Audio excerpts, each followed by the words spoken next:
Hello, everybody. Welcome back to the Rainbow Six Charlotte Major. Is everybody settling in? Does it feel nice to be back at LAN? It looks like you guys are great. I'll tell you what, right? This is my first ever Siege Major. I am absolutely delighted to be your host. My name's Ian. Thank you so much for having me. That includes the guy in Twitch chat who said I look like a dollar store M&M. He's got a point. He's got a point. Thanks, mate. So, I've heard a few of you guys have got some signs in the crowd, right? So I thought we could show them off right now. So if you've got a sign, put it up, and we'll show it on camera right now. I can see you. How much of you missed this? Pamper party time. Hell yeah, it is. Love it, guys. Keep making as much noise as possible. Now, you guys have already gotten louder the longer we've gone on here, but I expect you to be very loud for your first NA team to come out onto the stage, right? Makes sense, right? Seeing as we're in Charlotte. Are we ready for our second quarterfinal? I thought so. All right, let's meet the teams.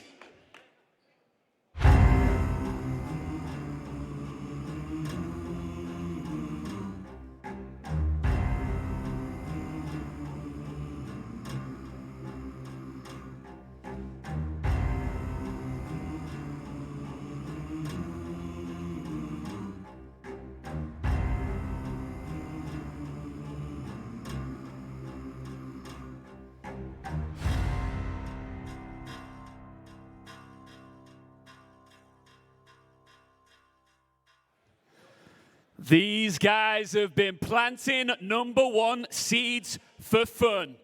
And now they're here on the main stage, ready to do it some more. Give it up for DarkZero!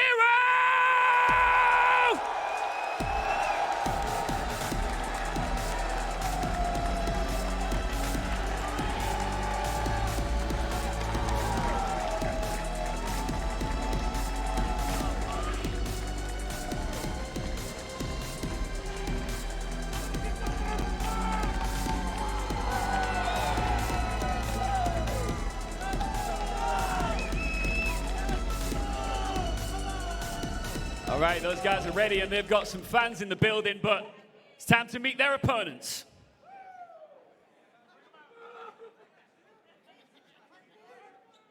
Let's bring them out right now, all right? They qualified remotely, and now they are here to get the job done in front of a sold-out crowd. Ladies and gentlemen, make some noise for Team 1!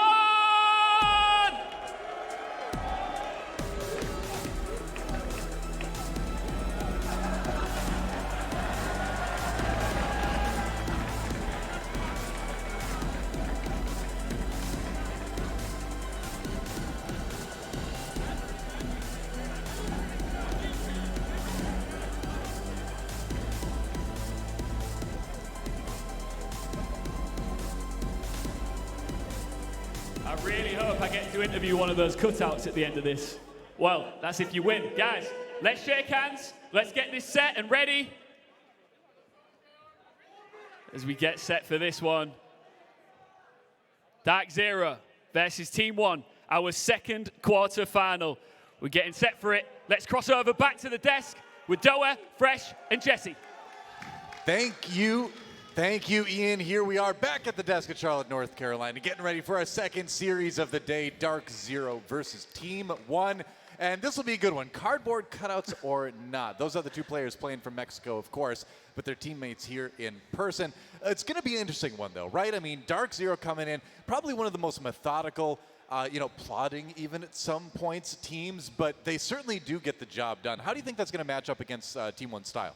Well, Team 1's an interesting squad, right? Because I feel like going back to BR6 and going back throughout this stage, they have been a squad that have been maybe a little bit more restrained compared to what we've seen previously in LATAM. They're not kind of run around like chickens with their heads cut off type of team. They will kind of, slow things down at times. But with that kind of adaptation and moving over to the online in this setup, they have gotten a little more aggressive because of that situation that they're in. So we could really see anything. Now that they're having 3 players come back to be able to play in the building, we've got that sorted out for them. It's not everybody, but it's the best that we can do here in Charlotte.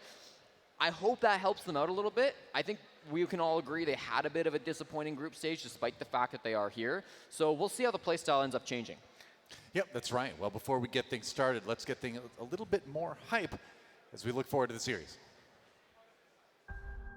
I'm excited to play Team 1. I think they're a team with a unique style, and I have a lot of respect for them and their style, and Lagonis especially as an IGL. Facing DarkZero in the first match of the playoffs is very fun. They play so many different maps, so we have a lot of studies to do. I think playing against Team 1, we're not going to complicate the strategy too much or anything. I think more than anything, just focus on our game and make sure we're ready to deal with whatever they kind of throw our way. The last year we won a lot against them, but now it's different because we are in the front of the crawl. And let's see who's gonna scream more, me or Canadian. Let's have a great match out there, put on a show.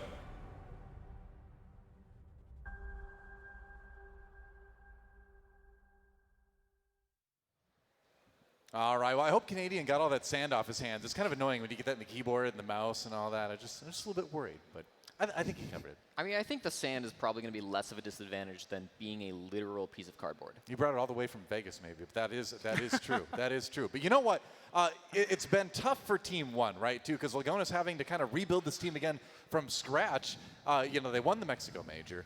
Then 4 people left. Now here they are again, only about 2 months, honestly, of playing together. So if I am correct in that, and they've made it to the quarterfinals here in Charlotte. That's, you know, regardless of what happens in this series, that is incredibly impressive. And you've got to give Lagonis a lot of credit for that, basically, because obviously, sure. you know, he took this project team, you know, that previously had Alamau in it, and the other guys that won the major with them, went and won a major. Maybe should have gone out in groups in that major, but that's a different story.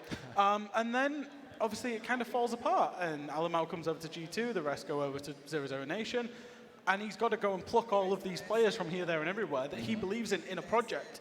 And I don't know, they would say, of course, oh yeah, we expect to go to the major, we expect to, you know, do well. Right. But I don't know really if they expected to even be here. So then the fact that they've got to the quarterfinals and, you know, under the circumstances that they were playing under as well, it's an absolute credit to that team. Yeah, I mean, you've got to credit Lagonis, A, for building this roster and for being able to pick out these players, most of them coming from the Tier 2 Challenger League scene in Brazil. And so, like, to be able to build up this roster. But I think you also have to give massive credit to him as a player. I think he'd be incredibly clutch when he really needs to. And you even heard Canadian talking about it in the interview, respecting him as an IGL. He's very good in leading his team, sort of navigating them through the battlefield. And so he's going to be a big reason why Team 1 have got to this point. And if they can win against DarkZero, he'll be a big reason why. Well, let's talk about DarkZero a little bit. Obviously, a team coming out of NAL. I believe they were the 4th seed, if I recall correctly. And what's interesting, I think, the most to me about all the different teams we've got coming in from NAL is that they all play very different stylistically, it seems like. And DarkZero is probably the most different one of all in that they just kind of focus on strategy. They focus on execution, right? And that is almost to a fault once in a while, right? Where sometimes the gunfights don't get won like they maybe should, but they do tend to outmaneuver people a lot. Sure. I mean, we do talk about DarkZero as like a very structured team in North America, right? They're not necessarily going to be making a ton of aggressive defensive plays, but they certainly have that capability. The one thing that's really stuck out for me for DarkZero in this group stage so far has been their attacks. They have the best attacking win rate of any team throughout the playoffs, throughout the group stage so far at 61%. And I think they were in a group where a lot of teams were kind of solo on their roams. They were trying to make a lot of those plays, and I think that's something that DarkZero like shuts down really well. The roam clear, which is what we saw coming through from Canadian and Pamba kind of as this duo, was really, really sharp. We saw Canadian time and time again playing on that Jackal, being able to get that information, and then Pamba would just come in behind them, clean up the actual kill. It's something that DarkZero has almost down to a science. And I mean, they've practiced this, right? Like, they've been going through the NAL trying to find Sweater on the other side of the map on Villa. So this now against some maybe more restrained opponents shouldn't be too big of a problem. And you talk not just about the attacking win rate percentage, but also the plants. Eclipse is the plant leader of this tournament so far. This team is so, you know, strategy focused, objective focused, that they're, you know, they're up there with the best plants. And it's not just like it's a protect the president style of Siege. It's not just like we need to walk him in and plant because he can't shoot. He can shoot as well. Yeah. So it's kind of, they're looking very good. They're a very enjoyable team to watch. The one thing that I just miss from DarkZero, just very slightly, is the fact that they keep going to overtime. They keep making things hard for themselves. I want to see, now we're up here on this stage, that ruthless edge, just to finish teams off. Get it done in regulation. Give yourself a little bit of confidence, because they've played the most rounds in this tournament so far because they keep getting to overtime. I mean, that's just kind of the style, right? I mean, Yeah. I don't know if we're going to see anything different here, but one player we haven't talked a lot about yet is NJR, and we do have a little bit of a video to learn a little bit more about that particular individual on DarkZero, so let's do just that.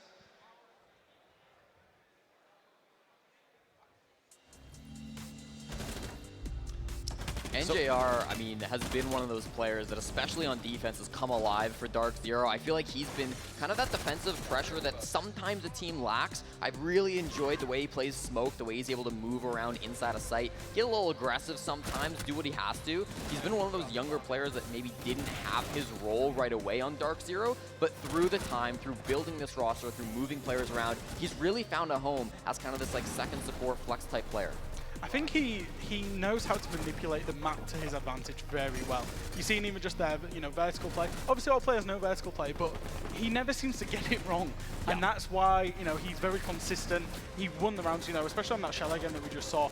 He plays that box position particularly well. Positionally, he's never caught out in the wrong place. He's always got his gun aimed in the right direction. And that's why a lot of these kills that he gets, they kind of seem free that he gets, because he's just so smart as a player. Yeah, fair enough. We have to talk about the Canadian side of things too. Obviously, a player that made a big name for himself over in Space Station, now in DarkZero, kind of taking a bit of a leadership role as well in terms of maybe the one more than anything. Do you feel he's most responsible for bringing that style that DarkZero is kind of now known for? Is he sort of integrated well into something that had already sort of existed? Yeah, I think so, and I think you can't bring in a two-time world champion and it be a bad thing, right? I mean, generally, no, yeah. I think I'm curious about the role he plays on the team because if you compare him to other players of his kind of the kind of group of players that he kind of grew up with, with you talk about the world champions, Pengu and Fabian, they would be on the hard support for their teams, right? Whereas he's kind of not. He's getting out and about, very flex, getting very flex. Sometimes I think it's potentially a little bit detrimental. I'd like to see some of the other guys kind of have a go at that. And then sometimes I think it's absolutely genius, and I can't decide where I sit on that, to be honest. It's interesting because when Canadian first joined this roster, the attacks from DarkZero were abysmal. They were so bad. You're going back to like stage 3 last year. They really couldn't get anything going, and it did feel like perhaps there were some IGL problems. Not necessarily that he was calling bad, but just it was not meshing with the rest of the team. Yeah. And then at SI, I think we really started to see what the DarkZero could do, and they really started making those attacks better and better and better. So the point where we get here, and they are the best attacking team through the major. So it's a complete reversal for DarkZero. They've really refined those takes, and I think Troy is a big reason because of that. Makes sense. Well, on the other side of the arena, of course, we have Team 1. And we already touched on a little bit earlier, but this is another team with a relatively new squad to playing together. Obviously, Gonas has been on the team for quite a while. He's had to kind of rebuild the roster now, or at least kind of reacclimate himself with a new roster twice over. And here they are again at a major. A pretty amazing feat, really. But what else is it about this team that's kind of gotten them this far? Well, I mean, listen, I think that they've done a lot of cool stuff similar to G2 in their pushes. I've noticed a lot of like interesting pocket pushes that have like some crazy ops coming through. Their game against Direwolves the other day, they had this like push on border on Armory Archives, and they brought like the Glaz, the Osa, the Amaru, and they really were able to. I think this might be the exact play actually. Well, they were able to. Yeah, I think this is it. With the Osa, the Lion, they've got everything going on. They're able to plant in through Sandwich. They've really done a good job of just like nailing these weird attacks and setups that do catch defenders off guard in a very G2 similar style. They've kind of got this unique blend of the Latam style of just being able to gun your way out of trouble, and also this kind of unique insight of, wait, we can go for some plant spots that are completely different. We saw the Sandwich plant spot there, and I want to say this is the plant spot inside the box. I could be wrong in that one. But they've got a very plant-focused team as well, Jesse, in that Lagonis has got 7 plants, but he's only played 4 maps. So we're talking about if he'd have played, because obviously they were in the group with only 3 teams, if they'd have gone up and played 6 maps, we're talking about another player that's a plant leader for the competition. So, my expectations of this game is that we're going to see a lot of plants, a lot of objective siege, which, if you're a siege purist like me, you're going to absolutely love that. Yeah, I think that, like, for one thing, on the defensive half for Team 1, I do feel like they've been a little over-aggressive, and again, I'm not sure that this really fits their style. It feels like it's something that they're trying to adapt to, maybe just because of the circumstances that they're in. It's something that I haven't been a huge fan of from them throughout this tournament, and, we can't ignore the obvious. Team 1, they showed up to the tournament, they beat Direwolves in their first game, and they lost every match. Now, they're here because they had a better sort of round differential and were able to get more points through overtime than Direwolves were. Yes. But still, it's been a rough group stage for them. I think The one thing is mentality, right? And if you've 100%. come through a group stage where you've had a losing record, because that's ultimately what it was, you want to see teams having fun. You want to see them being nice and relaxed. And I think even though it was a joke, bringing out the cardboard cutout of the two players that aren't here, it speaks to where their mentality is at. They're here, they're happy, they're here, they're having a bit of fun with it. And I want to see them go in without that pressure and just play their game, because of course the circumstances are against them. We can't hide away from that, but they're not just going to lie down. Yeah, I mean, the thing is, at the end of the day, this is sports, right? This isn't just esports, this is sports. And when you're a competitive person or a competitive player, athlete in either a traditional sport or an esport, there's going to be things that you run into that are outside of your control, but your job as a professional is to find a way to overcome that. Whether it's an injury to one of your key players, whether it's some of your players playing from Mexico, and now you're here in Charlotte. If you are a true professional, it is on you to overcome that in the end. At the end of the day, that's it. That's what it means to be a professional, right? So that's on Team 1 now. They've made it this far. They deserve to be here. The question is, can they go farther than that? We're not quite into predictions just yet, but maybe a little bit of a preview here. What do you think? I don't want to make the crowd too angry if you're going to pick not DarkZero, but. Oh, I mean, I just can't get away from the fact I think DarkZero will win. Sure. And trust me, I've looked to try and play the villain against this NA crowd. I've looked to try and support everybody against NA, but I can't find a way where DarkZero don't win. Fair enough. I think they've got too good a map pool. I think they've got too good a team. And obviously they are the benefactors from the fact that there are 2 players playing outside of this arena as well. True. Yeah, I mean, So- you hit the nail on the head. So we've got a little bit of a tech delay while we're waiting to get things set up for the match to begin. So we've got a little bit more time to talk. So in that case, what do you want to talk about? No, I'm just kidding. So we talked a lot about Team 1. Obviously, Lagonis has been kind of like the big name that everything has kind of been focused on. But there's obviously 4 other players on the team. Who else is going to be the big threat for DarkZero? Well, I think looking at this lineup, in the past, Maya's been a player that has been interesting to watch for me. I don't feel like he's been like the big fragger that maybe they need him to be. Sometimes I'm noticing that he's just not necessarily like on attack in the best positions. A lot of the time, he's just not necessarily like rocking all those entry frags that maybe we want to see from him. A couple of times it's not been there. So if he's more fragging, if he's able to come in and really take down DarkZero on their entries, that could be a huge boon for them. We could see things turning around for Team 1. Yeah, I think for him, you're seeing him as a thinker main, right? You're seeing him playing that pure entry role, but he's -1 on the KD. Crucially, he's 1 and 6 on the entry as well. So that's where you want to see that level of improvement. If Team 1 are going to get a result, that's probably where the improvement is needing to be made.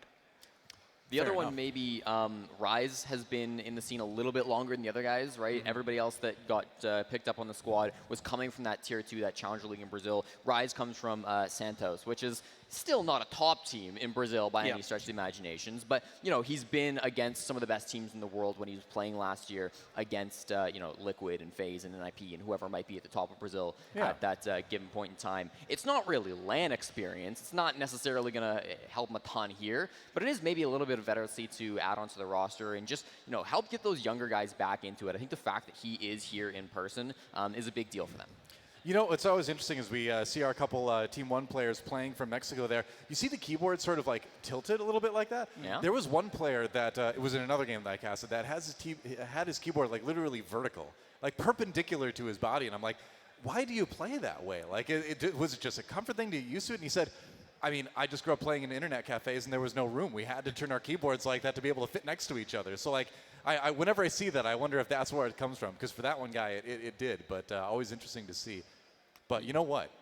We've been given permission to talk officially about predictions for the desk. So now's the time to officially say what you've kind of already said. So I'm guessing it's going to be DarkZero for both of you.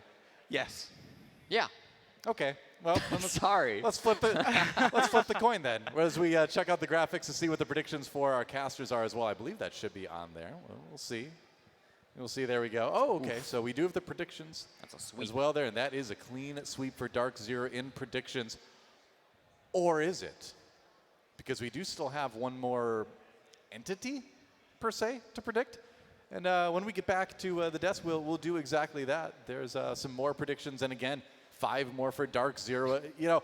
And it's not surprising. Obviously, going into this, I think this is the way anyone would kind of lean if you're looking at logic, if you're looking at the numbers, obviously, if you're looking at the matches we saw earlier in this week. But, the coin is an inanimate object. It does not apply to logic, things like that. It was wrong the first time. All right, I understand that, but I am only the vessel. I'm not the one who controls that. So we're going to go heads. DarkZero. Tails is going to be Team 1. I almost dropped that one. I'm going to do it this weekend at some point. It's Tails. Okay, so the coin, once again, there we go. You can sort of see it. Oh, wonderful focus. Yeah, there you go. The coin says Team 1. The coin believes. But you know what? It's an international coin. It's from Poland, right? So it's rooting for the non-NA teams. I can't blame it. They're not happy with it. Like I said, like I'm only a vessel. I am not the decider. We'll replace the coin with a different one tomorrow. We'll find a different nation, maybe. In the meantime, I think. I mean, the Go coin ahead. has been historically kicking our butts It's in been the NAL. pretty good in the past. But this is a yeah. new It was coin. wrong. It was wrong the last game. Yeah, though. this coin seems awful. I'm not Yeah. gonna lie though. This, I don't know. I know, it is a replacement coin. I'm going to be honest. Like, I forgot the other one at home. I put it right on the edge of my Mortal Kombat machine so I would not forget it. And you know what? I did anyway. But the good news is we've got map picks to talk about. That's right. Let's find out where we are going in this series. It's time to see what the decisions were. Okay, so Oregon out first off. Well, for DarkZero in this map pool, they've got a very wide one as well. They've won every single map in the pool this stage, other than Skyscraper, which they have permabanned since it has come out, and they're not going to change anything against Team 1. It continues to be their permaban. Team 1 taking out the Oregon coming through. That's actually been one that the stats look good for, but when you actually dive into it, a lot of the wins that they've had on Oregon in recent time have been against, you know, Argentina teams, Mexican teams down in the Copa Elite 6 that really aren't that strong when you get down to it. We have a bank of Villa coming through as well. I love the cutouts. Fair enough. I think for DarkZero coming through on the Villa ban, that's definitely going to be one that they have played a couple of times early on in the NAL, but then after losing it to Kafe. Parabellum, they haven't really been a big fan. Kafe picked up by Team 1 to start us off here. This has been a map that the roster is undefeated on since forming. They got one win over Pampas and then an 8-6 game over Liquid in the BR6, followed up immediately by Theme Park for DarkZero. They beat TSM here on Playday 5, 7-4, also undefeated. Everybody beat TSM on All right, Theme Park. Let's be fair. honest there. Yeah, But, you know, one map to say. sample size, both teams undefeated on their picks. I think the strategy here from DarkZero is interesting because there's 3 maps that Team 1 don't play, which was Oregon, Bank, or Theme. Yep. So obviously they were just going to pick the map because DarkZero as a map pool have probably the most impressive map pool out of any team I've ever seen. They play 8 out of the 9 maps and they like them all equally. So they're so flexible with their map pool. The Kafe pick doesn't surprise me. Team 1 love that map. And then Clubhouse as a decider. Why would you not go to Clubhouse as a decider? It's that lovely best of 1 map to finish everything off. Yeah, for DarkZero on Clubhouse, they had a victory over W7M over in the group stage, and that actually broke a long kind of drought of wins for DarkZero. Generally, back in NA, we kind of see DarkZero as maybe a weaker Clubhouse team, but since they've got since they got 1 win so far in the major, I think that they're kind of warming up to it. Maybe they've been practicing it behind the scenes. This could be one that they're really looking to surprise on. Certainly could be. Well, we won't have to wait too much longer to see what happens on Kafe at least because our casters are ready, our players are ready, I'm ready. I know you guys are ready. Are you ready? All right. I think they're ready too. It's time to send it over to Untero and Pengu to get things started with map number 1. God damn, it feels good to be in front of a crowd again. Thank you so much to the desk. It's wonderful to be here. Our first North American team of the day is on the stage. Exciting indeed.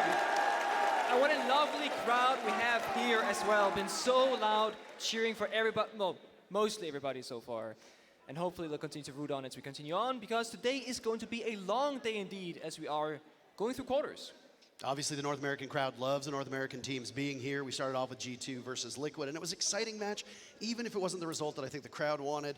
In order to keep them in this, if you're DarkZero, you got to show up. Because guess who actually showed up? Team 1. 3 players from the Brazilian squad got their visas in time, and they're on the stage right now.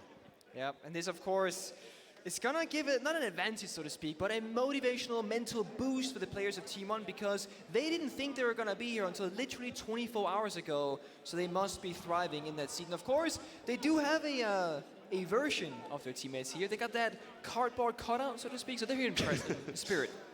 Fist bumps all around, and it looks like we'll be getting underway in just a moment or two with the teams on stage. Oh my goodness. What a type of adrenaline do you think Team One is feeling right now? They fly in, not a ton of prep time, immediately need to play. Are there nerves? Of course. But from a former playing perspective, Nick, is there any advantage that they get? Honestly, I think for Team One, knowing Lagonis, having spoken to him a couple of times, of course him playing at the Mexico Major and winning it, I think they're just happy to be here. Because they didn't think they were going to be here, and they were okay with that fact. Of course, they weren't happy with it, but they accepted those terms. So instead, they get to actually be in front of a crowd. They get to have their shot at a quarterfinal against DarkZero. The organizations, of course, bit of a rematch because they did play off against one another at the Mexico Major in the quarters where Team One were victorious in a 2-0 fashion. And it was talked about desk. They think that same 2-0 will follow here. I mean, But for for DC. DZ, sure, but that was a very different look in terms of the rosters. Absolutely. The organizations were the same, but Lagonis is the last man standing on that miracle run that Team One had in Mexico. Let's talk about Kafe for a second. Nick, break down the stats because this map has been played in abundance over the 3 group stages. So the thing about Kafe is that it hasn't been played a ton between these 2 teams in particular, while sure, it's been played by many teams at the event, none of those were between these. Well, a single time for DarkZero, and they did beat G2 in an 8-7 fashion, because if you're a DarkZero fan, you know they love to go to overtime. They've played 6 maps at this event. 4 of those went to OT, and sure, they won most of them, but you gotta get it clean here in the quarters to really show you got what it takes to go to semis. I mean, we saw overtime in our very first match. That just happened a couple minutes before we went live with this one. And while for longer viewing experiences and for a crowd who might be here for upwards of, say, 12 hours, I'm sure for the first crowd back, they have no problem with that. No, But I don't think they will. I want to see overtime between these teams. I've always wanted to see 3 maps when we get to LAN. 2-0s are fine, especially if you're cheering for a team, because the fewer heart palpitations, the better. But for me as a talent and me as a fan, I don't want blowouts. I don't want 2-0s. I know that this will upset the crowd. I just want a close match, man, and I want all 3 maps. After Kafe, we go to Theme Park and then to Clubhouse while we wait to get into the matchup. Let's talk a little bit about Theme Park 2. That's DarkZero's pick. If the Desk thinks it's going to be a 2-0, Kafe needs to go in their favor. But what are the win conditions for DarkZero on Theme Park? So Theme Park obviously is a very strategical map. We all know that. And so is Kafe in a sense, but we just saw Team Liquid and G2 play it out. And we could say that, oh, well, G2's attacks, they were so slow and they weren't droning properly and they're not executing with enough time left on the clock to succeed.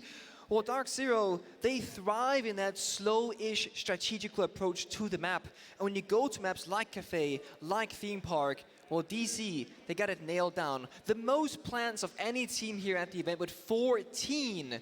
The plant average across every single team during the group stage was 8. So when we go there, I actually think DC are going to be thriving.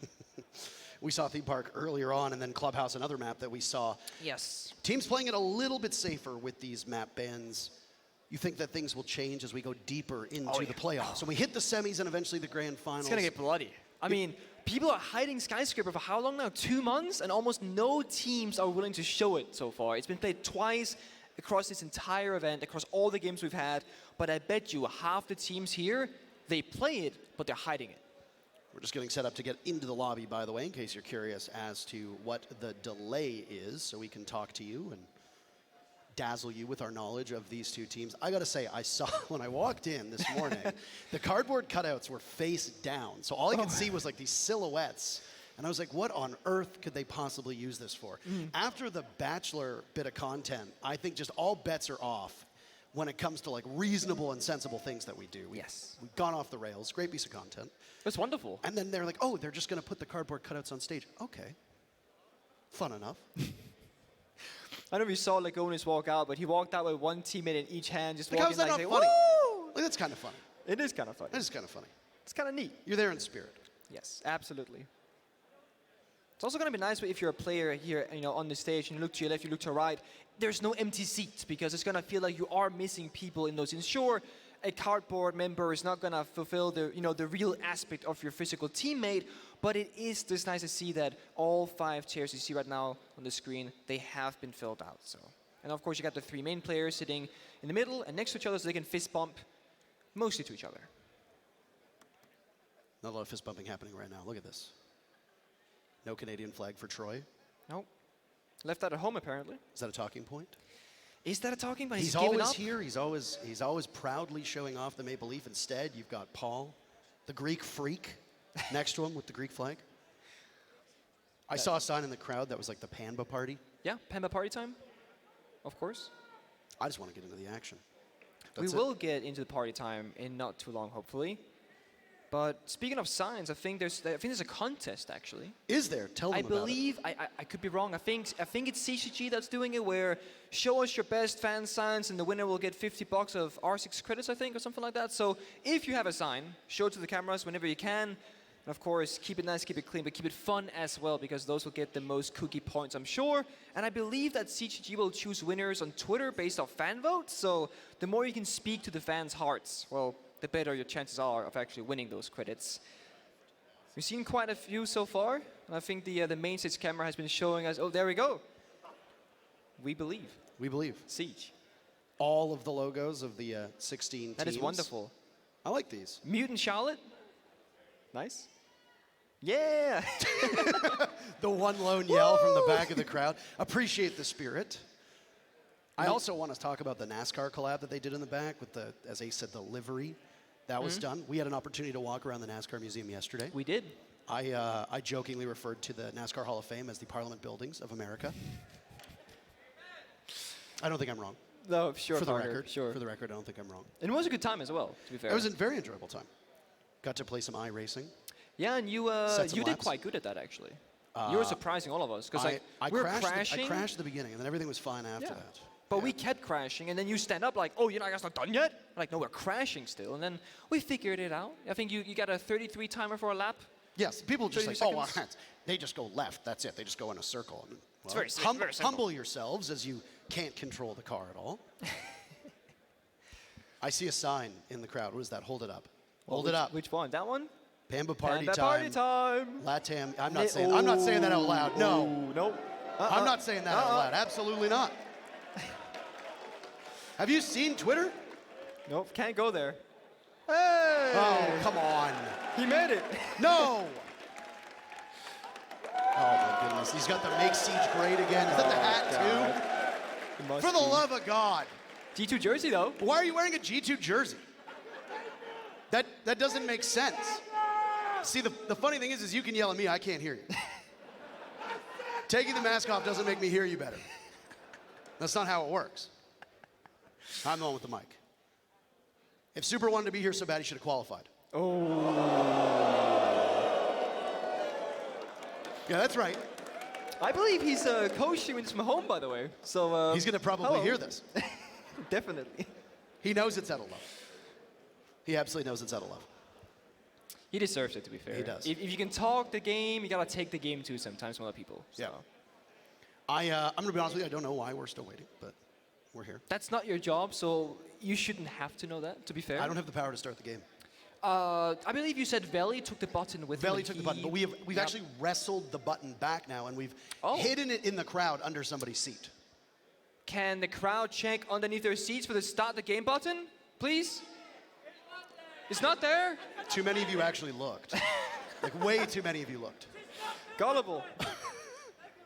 Far too many decided, maybe there's a button under here. I wonder. Not quite. Can I start the game? Just me? Not quite. Not quite. Maybe one time we'll do that again, but this time there will be a button. We can do a little bit of a stunt there, maybe. We'll see. Is that a Canadian flag? Can we, there you go. Woo! Troy could use that one on the stage. Yeah, I should borrow it.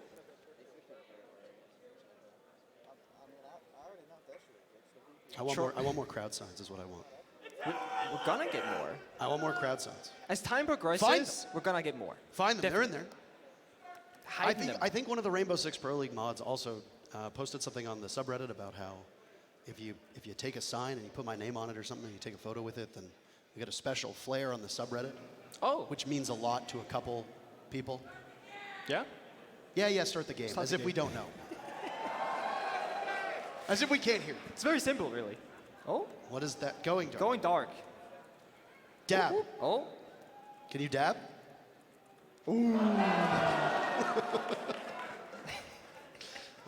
he's breaking it down too. The power that we have That's wonderful. right now is immeasurable. Look at that. People are joining him too. Oh. Nice. It's out of control. Is that a picture of bloodbath? Come on. I enjoyed the dancing and creativity. God, it's so good to have a crowd back. It is I can't wait to amazing. cast in front of one. Oh. We are still waiting. We'll update you as we can right now. There's There it the is. that's the That's sign the I was one. talking about. And it doesn't even have to be disrespectful towards LATAM. Good job. I don't know how to tell you this, but you can compliment one person while not putting down an entire region. There you go. It's got a siege time as well, actually. Panda The party time. Destiny skit. Yeah. That's nice. And the hat. Yeah. I walked in this morning, and as a former player, I couldn't help but get emotional seeing the stage, the chairs, the crowd. Hold on a second. Okay. That's the wrong game. That's for an Overwatch team. Where are you? How did you get here? He's lost. Did you just wake up and you're like, well, I might as well go?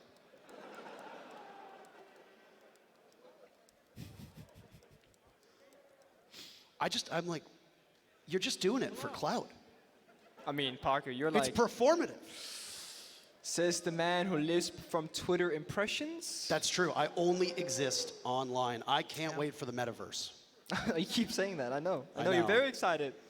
Oh, by the way, we have great news. It looks like the game has started. Woo! And it has! Hooray! Good job finding the button. 67 to 33% versus community poll on your screen. So just like the desk and just like the crowd, the online community overall also believes that DarkZero comes out on top. First ban is Thatcher. Boo! Boo. Boo? Boo. There we go. Wonderful. They'll get better. They'll learn. They'll get better. It's early. It's early. This is Second game. This is gamer hours. They're not supposed to wake up for another hour. It's actually impressive how many people made it here, given how early it is. Good job again. Maverick ban will join. Wamai is also off of the board. Fourth ban, Mira, Valkyrie, potentially on Kafe, Nick. Valkyrie and Mira, both very good options to take. They both play out very differently, but information versus... Oh, wait a That's minute. Both being left open as it's an Aruni target ban coming out instead. Those laser gates, as we always mention, they are not going to be in play. Try to do that again. They didn't do it, so I had to. Are you sure there's not a single laser gate? That might have been. Not even one? That must have been. That Because must you have weren't been listening. one. I was busy doing other Disrespectful. things as well, and I was, Disrespectful. listening to the crowds, going wee woo. 3 players from Team 1 in attendance. You will see that multiple times when the player cams come up. The other 2 players still playing remotely in Mexico City. The very first defense here on Kafe is downstairs in kitchen. The first floor, not the basement, by the way. In case Appreciate you clarifying anybody's curious, because as a player, we call it the basement bomb site, but that is factually incorrect. It's the first floor of Kafe. We are indeed not at the basement level, and it's going to be Team 1 on the defensive side, and DC on the attack, and Eclipse's attack are repicking at Blackbeard. Okay. Intriguing start. By the way, you can feel it right now. You tweeted before the matches that one of the things about being at a LAN event are those big moments. Explosion of a C4, a shotgun blast, the rattling that goes on through an entire convention center and arena when Lion's E1D goes off and we're right next to the stage, just listening to the shotgun blast going, and you can feel it. You feel it right in your chest. Your feet, even on this stage that we're standing on, you definitely can tell when something wild happens. C4s as well. When a C4 kill goes out, you hear the explosion, you feel it, and the crowd goes chanting or cheering for the team that got the kill. It's so beautiful. And it really does define that we are indeed at a LAN event with a crowd. God, it's been so long. 800, and was it 65 days, 25 days, something like that? Very long time. I tweeted it last night, I don't remember. Oh. Well. Someone cut a cord. Unideal. And we're back. We'll get So back. we'll get the lobby back up again for you. We almost made it.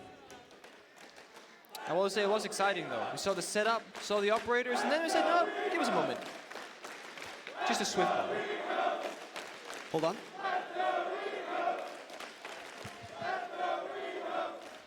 Okay. Might be a first time for everything. A let's go rehost chant.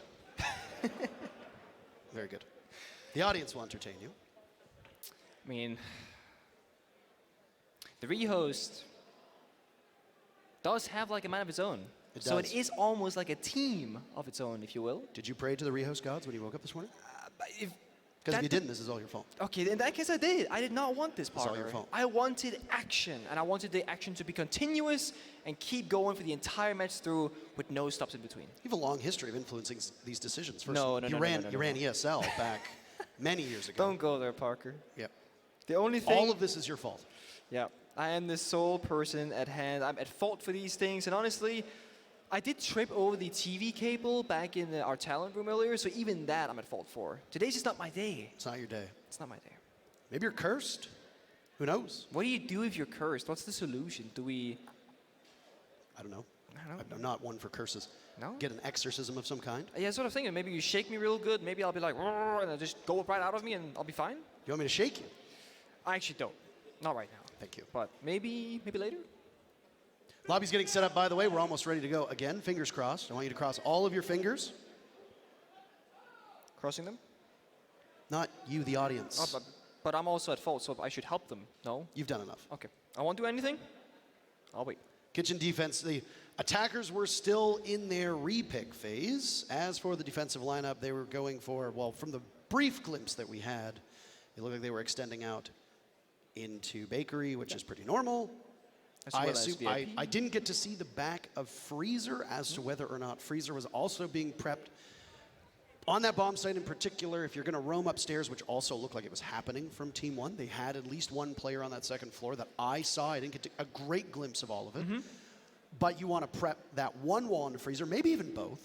You can put somebody downstairs inside a VIP, likely behind a deployable shield, that watches the angle that leads into freezer, because the hatch in freezer is where most teams will want to drop. Yep. Maybe get a smoke off from the attacker side of things and then go for a plant in the default plant spot, which is right behind the bomb chassis next to the freezer door. That's always an option, and that's a viable strategy for most teams. The other attack onto kitchen is far more linear. Once you clear out bakery, you go for the bakery wall, you walk right in and you go for a plant. You can go for the plant next to prep. You can go for a little bit deeper in next to the rack and rolls, which if you've worked in a kitchen, you know what a rack and roll is? A rack and I roll? have a rack and roll. It's It's a fancy name. an item in the kitchen. You don't know what it is?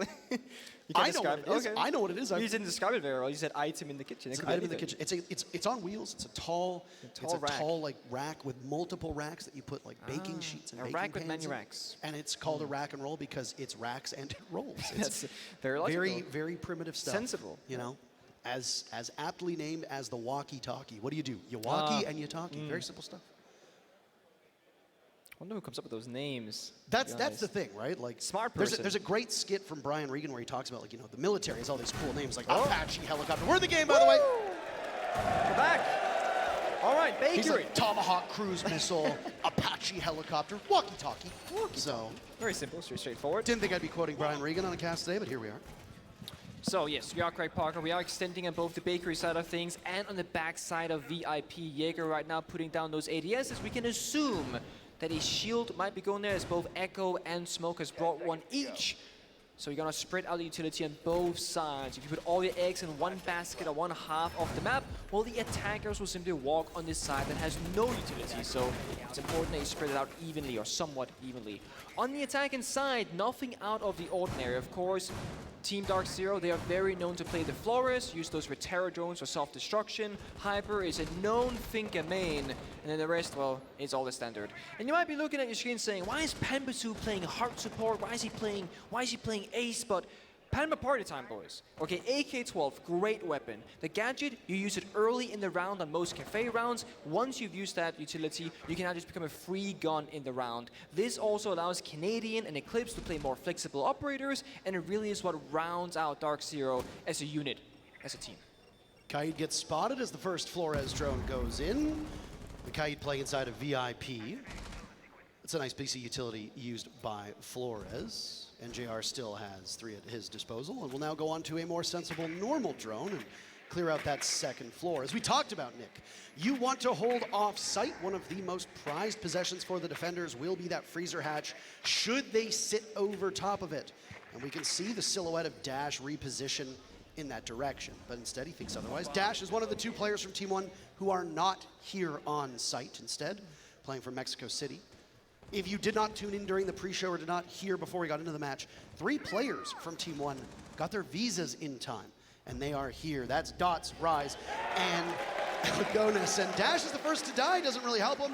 He gets scouted out, and the Twitch F2 is a little bit too much to handle. Eclipse starting things off. Another there for Canadian as he's above. Nitro Cell does not connect. Half of the round used now for DarkZero. Engaging onto Pampazoo is Dots, and he wins the duel. All the smashing from above has drawn the attention of Lagonis. The roaming smoke from above. He might catch Canadian off guard. Some bullets through the soft wall. As an adrenal surge goes out, that left Canadian a bit topped up.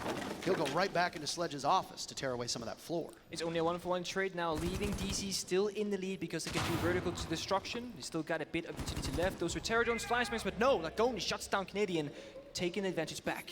He should have known that somebody was up there. Maybe he did, but he needed to do utility work instead. Give an advantage to the rest of your team. 45 seconds for DarkZero at a disadvantage. This nice angle from the Kaid. Almost a collateral on NJR and Hyper, but it's Rise to fall to Eclipse. Dots repositions back into the bomb site by the B-bomb chassis. Time still ticking down. Both teams relatively even. Diffuser for DZ. Last adrenal surge goes out. Doesn't help NJR. Maya picks him off. DZ now trail in numbers. Lagonis on the stairs to come back, has the attention of Eclipse. That leaves Hyper as the only player from DZ to get the work done on the bomb site. And he gets out-dueled by Maya, so it's time to go for Eclipse. Not an abundance of it.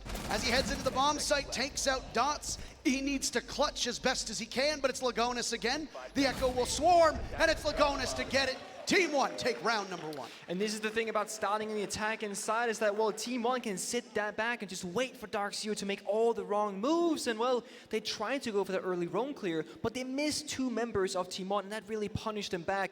Lagonis with the roaming smoke almost took down Canadian as well before he then fell back towards the bomb site. And that just came down to those 1-versus-1 initiations where, well, DarkZero, they fell. Only Eclipse found a kill in the round. He found 3 of those. That's not enough. He was left in that 1-versus-2, and Team 1 played a nice crossfire. They pushed together, ensuring that if Eclipse came off that defuse, that they could at least get a trade 1-for-1, which would then give them the round. And that's what they got. 1-0 for Team 1. We're headed to Reading Bomb site instead.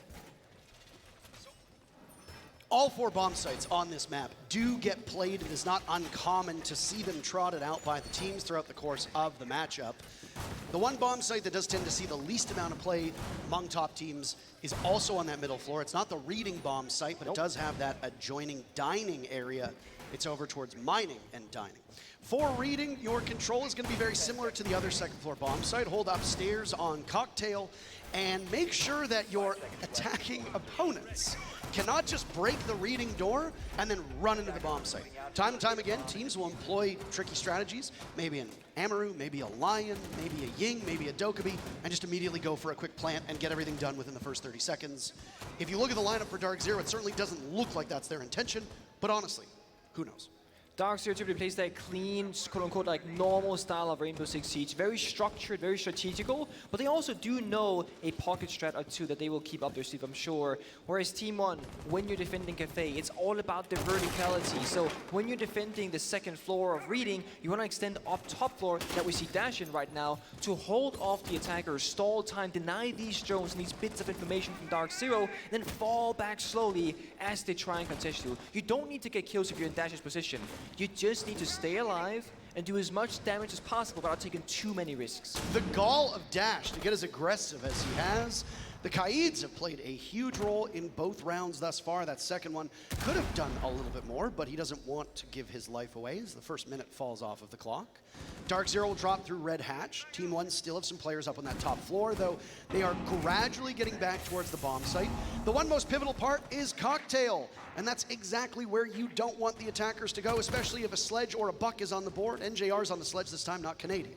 So if he can get over to Cocktail and start smashing through the floor, then you'll have a very easy line of sight down to Reading, and it becomes much simpler for you to get the diffuser planted, and also simpler in a post plant. It is. We got 2 C4s in Team 1, Dash and Rise, Rise has lost his, not sure if pre-plays or simply just popped off earlier in the round, but at least the vertical damage destruction that is possible for Team 1 is there. So when DC starts moving up as Hyper is, that could be a problem because they have no information down below. There's mute jammers to thwart any advance on the top floor. Team 1 finding shelter on that second floor bomb site. And now Dash maybe even going for a rotate onto the first floor.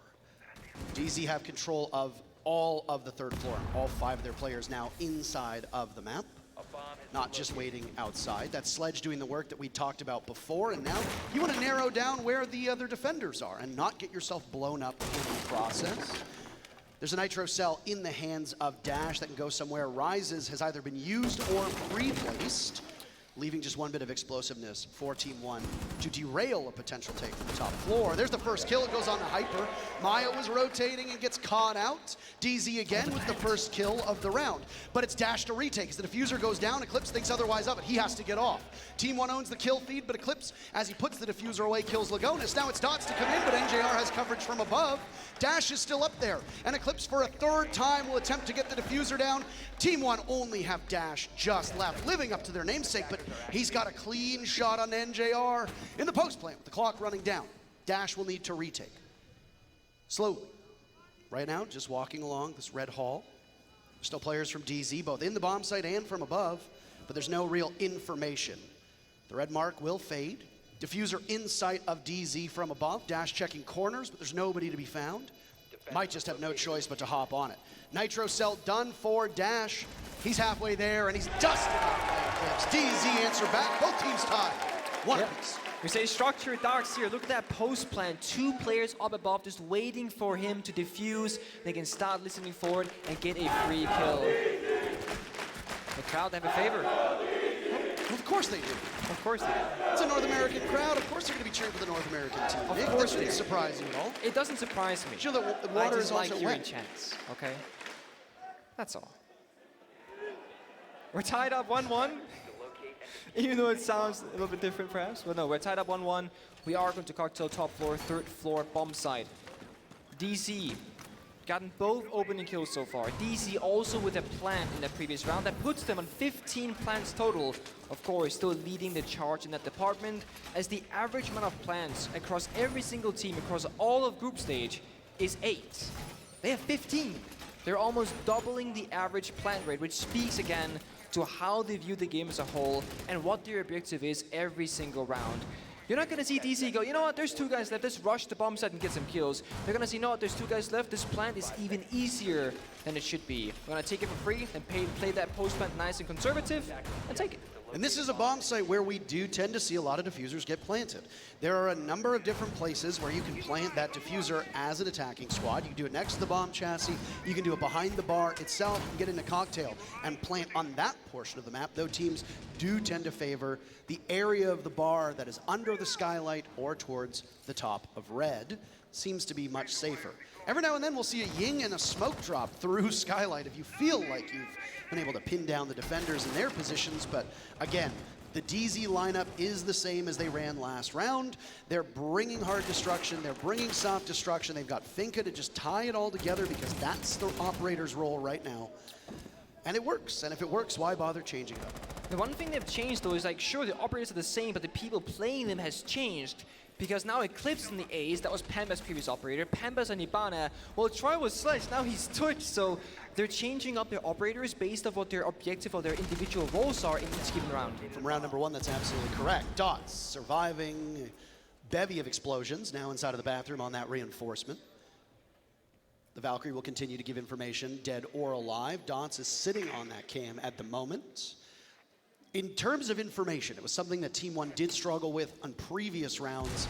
They brought the Echo in round number 1 to help give them a little bit more information. This time they've got both a Valkyrie and a Maestro. Those bubbles, as you refer to them, aka Maestro cams, aka Evil Eyes, are going to be there, indestructible as they may be. Adrenaline Surge and a nice clean shot from Bambazoo as he executes Dash, then runs right back up the top of red. You don't need to bring a Nomad, you don't need to bring a Claymore, you just go down there and do it yourself. Third round in a row, the DarkZero opens up the killing. And it's DC with that information game because Pambazu had a yellow ping inside our mine and knew the whereabouts of this player, but this Valkyrie camera can do the same thing for them because if you don't shut down the information game from the defenders, you're gonna find yourself in trouble. You can play off that information. You see Dots right now looking to get aggressive. Needs to be very wary of the window on White, but shot at from multiple angles, softened up and back to the top of White's stairs. Dots will go, licks his wounds, misses the opportunity. Pambazu was much better in the engagement early. Not so much this time around. Lagonis onto those lumber pallets, now side by side with the weaker Valkyrie. Both teams at a standstill. Not a lot of time left, almost in the final 30 seconds. Team One just need to sit patiently and wait. They've got plenty of artillery to do that. They've got one nitro cell as well, and they've got Dots taking down Eclipse DZ trail. Grenade goes in, blows up Maya sky high. NJR has clear passage to sail in. Canadian drops through the skylight. There's a body that's crouched, but he doesn't see them. There's shots raining out, but it's a disappearing act. Down the Valkyrie, but not enough. Still full of HP. Lagonis is next, 4-1 his score line. A major advantage for Team One. Clock almost down. Diffuser needs to be planted. Dots is on a rampage. Suddenly it's Hyper in a 1v2, and he needs to catch both kills with 2 seconds left. He has one, but can't get the diffuser down. Team One waits out the clock, and they regain the lead in this match. That clock really is the big problem for DarkZero. We spoke about it. When you're on the attacking side at a big event with a crowd, the pressure, it gets to you. There's a little bit more to it than playing in a regular setting at home or playing from a group stage setting, and it shows.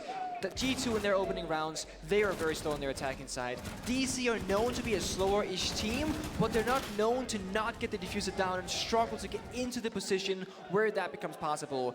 So, give them a couple of rounds. They're gonna show up again, I'm sure, but it does just tell the story of defending in the opening couple of rounds when the pressure is at its highest. It really can favor you and buy you a round here or two. DC now, they're down 1-2 in scoreline, and we will get shown already the 4th bomb side of Kafe. So 4 rounds, 4 bomb sides, even though only 2 of them were successful. Oryx comes in. I always feel like he's an operator that needs to be mentioned. Do I have to say no. it? Say it. You Do I have to say it? You have to say it. He's the fastest operator in the game. Thank you. You could have put a little bit more emphasis on it, maybe, like really lift that phrase, but No. who's the fastest operator in the game? Why would I do such thing? He's the fastest operator in the entirety of Rainbow Six Siege. Nick, Phenomenal operator. if you say it so much better, then why the hell don't you say it every It time? is your saying, that is why. I cannot steal it, I cannot take it. I'm a smoke main, of all things.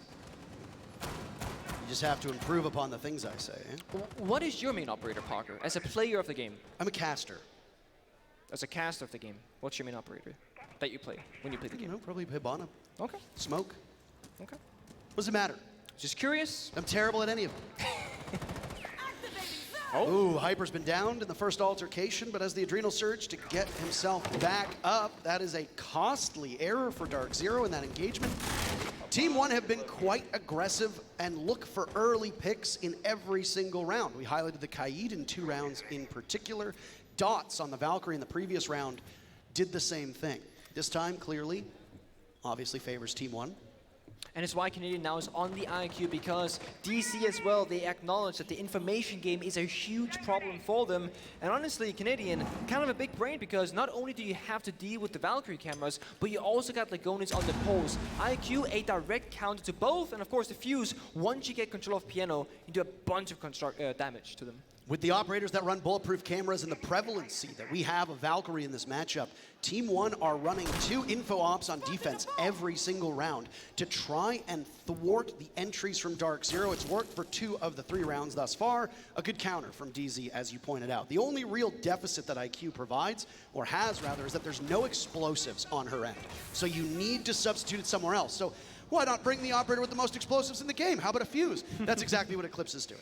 Absolutely, and also that secondary heartbeat getting in case the Hibana falls early or you need a bit of extra help. And it's Team One sitting still. They know they don't have to challenge that badly up above, but this vertical challenge, it goes in favor of Dots again. It's NJR, it's Sledge off the board for DC. Very first pick for Team One, but Dots is the one who seems to like these early picks, whether it be after DZ gets theirs, and it's just a simple answer, who knows? First cluster charge goes off, still 2 remaining. Another will join. You can hear that cacophony of explosives. There's nobody right now sitting on the dining or the mining bomb site. They're positioned over towards dining and the surrounding area of reading. Also, a late flank from down below. A potential flank, but that heartbeat sensor that Lagonis has in his hands can look through the floor and give you all the information when the execute comes out. Pulse also has a nitro cell, can be a little bit greedy, benefit off his own kills. Looking for whatever he can get, 20 seconds. This round has flown by. A lot of patience from DarkZero, but the problem with patience is that you might just be walking to your undoing. A nitro cell goes off, Team 1 just absolutely racking up the kills. Now you need Canadian to sit over top with the diffuser being planted by Eclipse. Dot's caught out. He might be old, but he can still frag. Down goes Raz as well, and now on red stairs to try and retake. Team 1 are in trouble from above. Dash is up there. Canadian will need to clutch this out for his team. Diffuser down 15 seconds. The IQ will reposition. Crowd finally feeling it. Nice shot from Canadian. 4 kills will need to be his. Pulse is his signature operator. A bit of humor injected. And irony as now things get tense. Halfway there, the pulse is off. Canadian will need to test his reflexes, and he does a fine job. 4 kills for the captain of DarkZero. The game's tied up at 2 rounds apiece. He saves the round. He got the initial kill while Eclipse plants down the diffuser. He sprinted across both bomb sites to save him as the diffuser went down. And at a moment's notice, well, he got there. He found every single kill, got the 1v1, and even won it in the end. The UMP does not prevail. It's IQ Canadian who gets the round.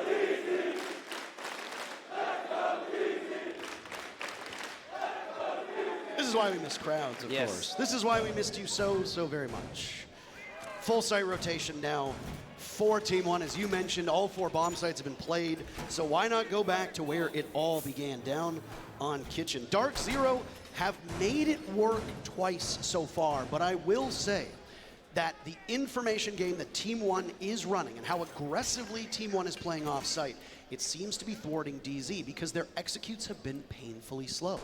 With that said, they've still got 2 diffusers planted, which now brings them up to 16 total diffusers planted, which is double second place. That is indeed double second place, and if you recall back in the NAL, DarkZero, well, one of their weaknesses is when teams play extremely aggressive into them.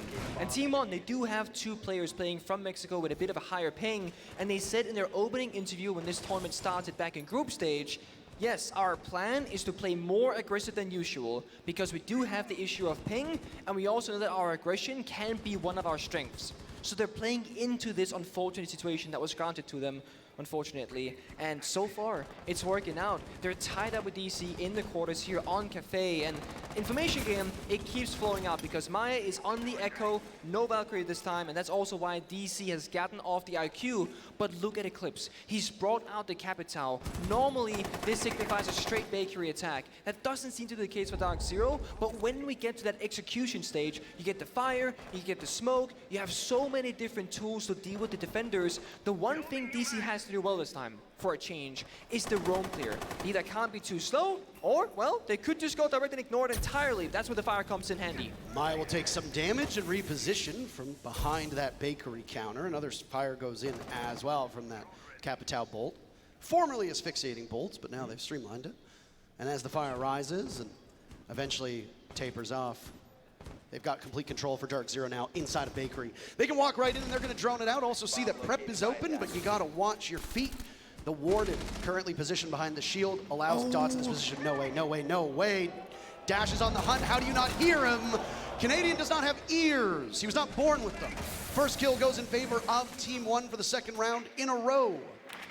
And that's again like not droning out the roamers. DC trying to go directly and then hopefully force off the roamers, but no. Team 1, they want more as both Dots and Maya find one each. It's 2v5 for DarkZero. And DZ, well, you don't have to worry about executing with 20 seconds left and being a little bit too slow with your executes if Team 1 doesn't even let you get to that point in the round. A 2v5 for DarkZero with 60 seconds left. Plenty of time for Team 1 to sit back and wait and allow DZ to walk right in. Lagonis goes down, but it's a trade for players, maybe not the same people. NJR, the only body for DarkZero, not in the grave. And he gets taken to one by Maya. Digging the ditch while he waited, and Team 1, well, they regain the lead. This has been a seesaw right now. 1 round Team 1, 1 round DZ. Looking like a 3-3 half at the moment, Nick. Let's break down the stats real quick because I know people are curious. What does this mean for DarkZero being down 2-3 and possibly going, well, 2-4 down? Well, Kafe has been played 6 times at this event. Currently, so far, 47% in favor of defense. So, in other words, attackers are the favored side when it comes to Kafe. And with the operator bands that you see on your screen, the Maverick, the Thatcher, the oNe, and the oNe, it isn't necessarily swayed any differently. So, you do want to tie this up 3-3 from the attacking side because you're expected to. That's what most people find their success. I'm glad you pointed that out because being that it's a 47-53 split, that's a coin toss of one round to determine whether or not it goes in favor of the attackers or defenders. Most likely outcome based on those numbers would be a 3-3 half. The way these teams are playing it, it certainly seems that way. But not to take any credit away from DarkZero, Canadians 4K to save the round is not exactly something you can count on. Strategically, Team 1 looked far more comfortable in that round. They played it poorly in the post-plant. Canadian ended up collecting those kills because the time was running out. Team 1 put themselves in a bit of a box by not rotating off that top floor to get to the bomb sooner. Okay, but once again, that's a 1v1. 15 seconds left on the clock. Flip a coin. Does Canadian get the 4K? Does he lose? Suddenly, this is Team 1's first half. So very close, very tense. Even if they emerge 3-3, I still want to give a bit of a nod to Team 1 as the team that just looked sharper through that first half. But we'll see, of course, what transpires here in round number 6. Absolutely, and Team 1 this time, they're bringing out the mirror on Dash. Maybe speaking DarkZero's love language a bit more, is saying, try and clear out this mirror window position. Try and do what you do best. They are giving DarkZero a problem that they have to solve, and that is exactly where they shine. You know what Mira functions as in many ways?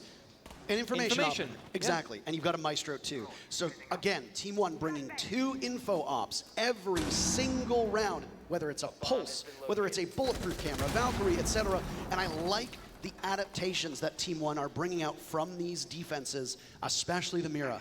And I want to see what their game plan is for when the push comes to shove from DarkZero and the execute.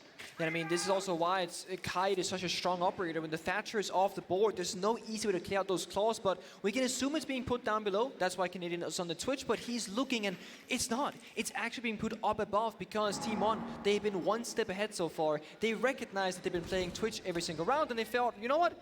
Let's take the claw into our pockets and put it upstairs instead and bait out DarkZero to check for it below instead.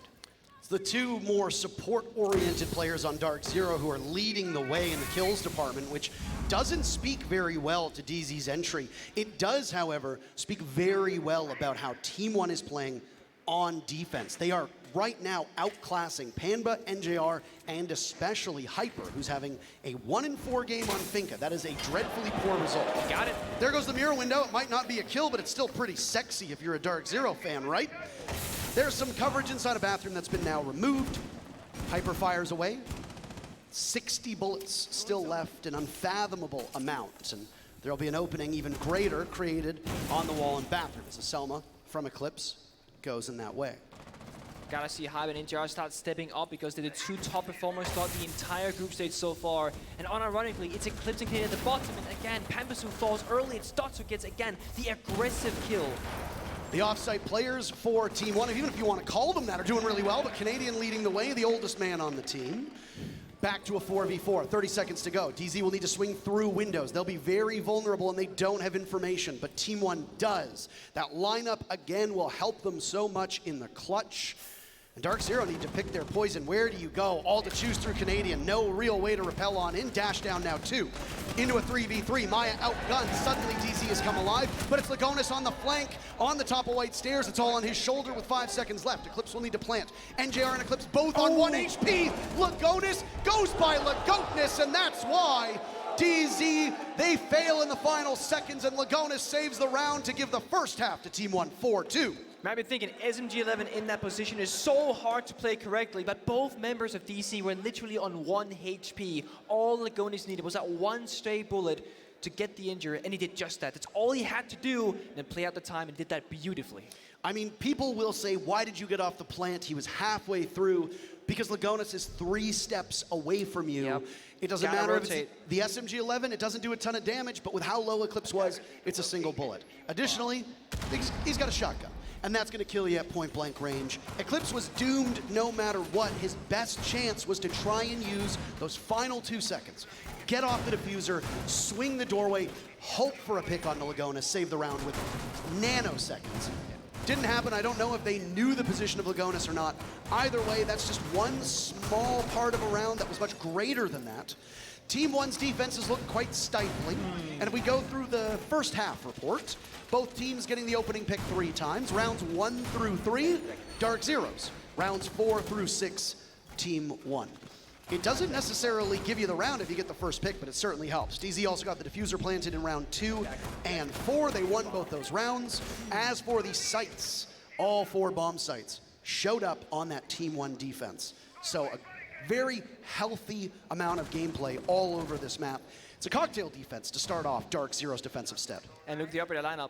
We got the Gridlock, Amaro, Lion, and Ying. Something is cooking up from the side of Team One. It's going to be most likely a bit of a rush and aggressive round because all these operators, they speak towards chaos. And chaos is what they want to thrive in. The Amaro gadget can go in through a window extremely quickly with the Lion scan. No defenders can move for 2 seconds straight. That's your opening. That's your window if you're Team One. If you can make it happen and get those injury kills, you find yourself all of a sudden on the bomb site with the advantage. However, if DC shuts it down, that's where they take the driver's seat. Well, you said something was cooking up and Candela was ready to go, but I think they think otherwise. It's time for Lagonis to go on in. Canadian falls and answer back. Lagonis cannot do it. DZ rebuffs the advance very quickly. Dash and Dots are inside the building, but they do not have diffuser control. It might as well be on another map with how far away it is. Dots and Dash side by side, they'll have to regroup. DZ, patient as ever. Very far apart. Dash knows that there's one inside of the bathroom. If he creeps up at the top of White Stairs, he peeks NJR and wins a swing back, but Team One can't really do much other than that kill, but the numbers are so close. Still very winnable for the Brazilian squad, even if Dash has taken quite a beating. Pambazoo with the shotgun, they know he's gonna swing onto it, it's a rodeo!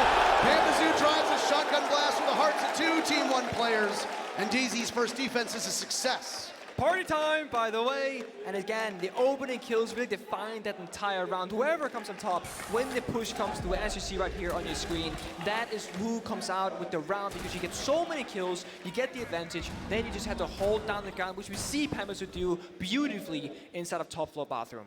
I was gonna say, you know how they always do based on the syllables, you know, Panba, party time. You can do that. That's a chant that you can do. You don't have to be, you don't have to just say like, let's go DZ. Be more creative. I like it. You can do it. Let's see if Panther will earn that chant. He doesn't deserve the chant yet. No, not yet. Not yet. But make him work for it. Make him work for it, and once he gets it, that's what we would like to hear because player chants are quite rare. Normally it is just team rants, as you say. I will say I've seen a couple Brazilian flags in the audience. When Team One does well, you got to be louder, frankly. This is a direct call out to all the Brazilian fans that are in here. Be loud. Out. Team One wins, it's quiet as a church mouse in here. I get that you like DarkZero. I get it. I understand. Nick likes DarkZero. Yeah, I mean... You don't hear him cheering. That'd be maybe a biased caster, wouldn't it, Parker? No such thing. No such thing, no, not at all. Second defense now for DarkZero. They're going to go down to mining second time that this bomb site shows up. DZ won it the only other time. They did it on attack. That was Canadians 4K. Diffuser got planted by Eclipse. A bit of a goofy pick, if you want to call it that, in the fuse being brought by DarkZero. The lineup for Team One does kind of have a goofy pick in Gridlock. Gridlock does get played on Kafe a fair amount because when you bring a Nomad and you put those air jabs, certain stairs, certain halls, top of certain doorways, that's all fine and dandy. But the way that you apply those 4-track stingers from Gridlock covers a much wider area and makes a ton of noise. Yeah, people aren't often gonna step in it, but it gives you information either way. Speaking of, those are 2-track stingers that are tossed in through the skylight of Dots, already half of his utility burned. Hyper tempting an engagement as the drone flies in but does not reveal his position. Yeah, honestly, the only uncommon part about the Gridlock pick is that normally you play her when Nomad is banned out, but Nomad is available. So this is a choice made by Team One that they prefer this operator over the other flank deny operator, if you will. Of course, you could also speak to the fact that maybe Dots or Team One want those smoke grenades because no other operator at their disposal right now can bring that piece of utility. And it hasn't been useful just yet because last round was a rush. But if they play a more slow-paced round of Rainbow Six Siege, as they are currently, those smoke grenades can really reward you later on on when you try and go for that execute, and on a mining attack, that's exactly what your goal is going to be. We see DarkZero play consolidated, playing together, waiting for Team 1 to make the first move. We now see Eclipse at the 1 minute 20-second mark fall back and sacrificing or giving up that top floor position, and now we're just playing first or second floor and first floor. Team 1 have used 2 of their adrenal surges, so either they are really eager to get into the bomb site and think that the execute's going to happen sooner than it is, or they're sustaining chip damage from the players on DarkZero. None that I've seen yet. DZ still waiting. Final minute of action. DZ can tie it up by taking their second defense. This is not a reading defense, so all of the explosions happening around reading is to just flush out defenders. Hyper still has not been spotted. I don't know if there's a drone ready. It's literally right next to him, but he hasn't been spotted. He's still there, waiting ever so patiently. DZ will now take the engagement. Canadian loses it. Team 1 starts things off quite well in this round, and they look for more, but they are at the mercy of the clock again. It was the undoing of DarkZero. Will Team 1 follow suit?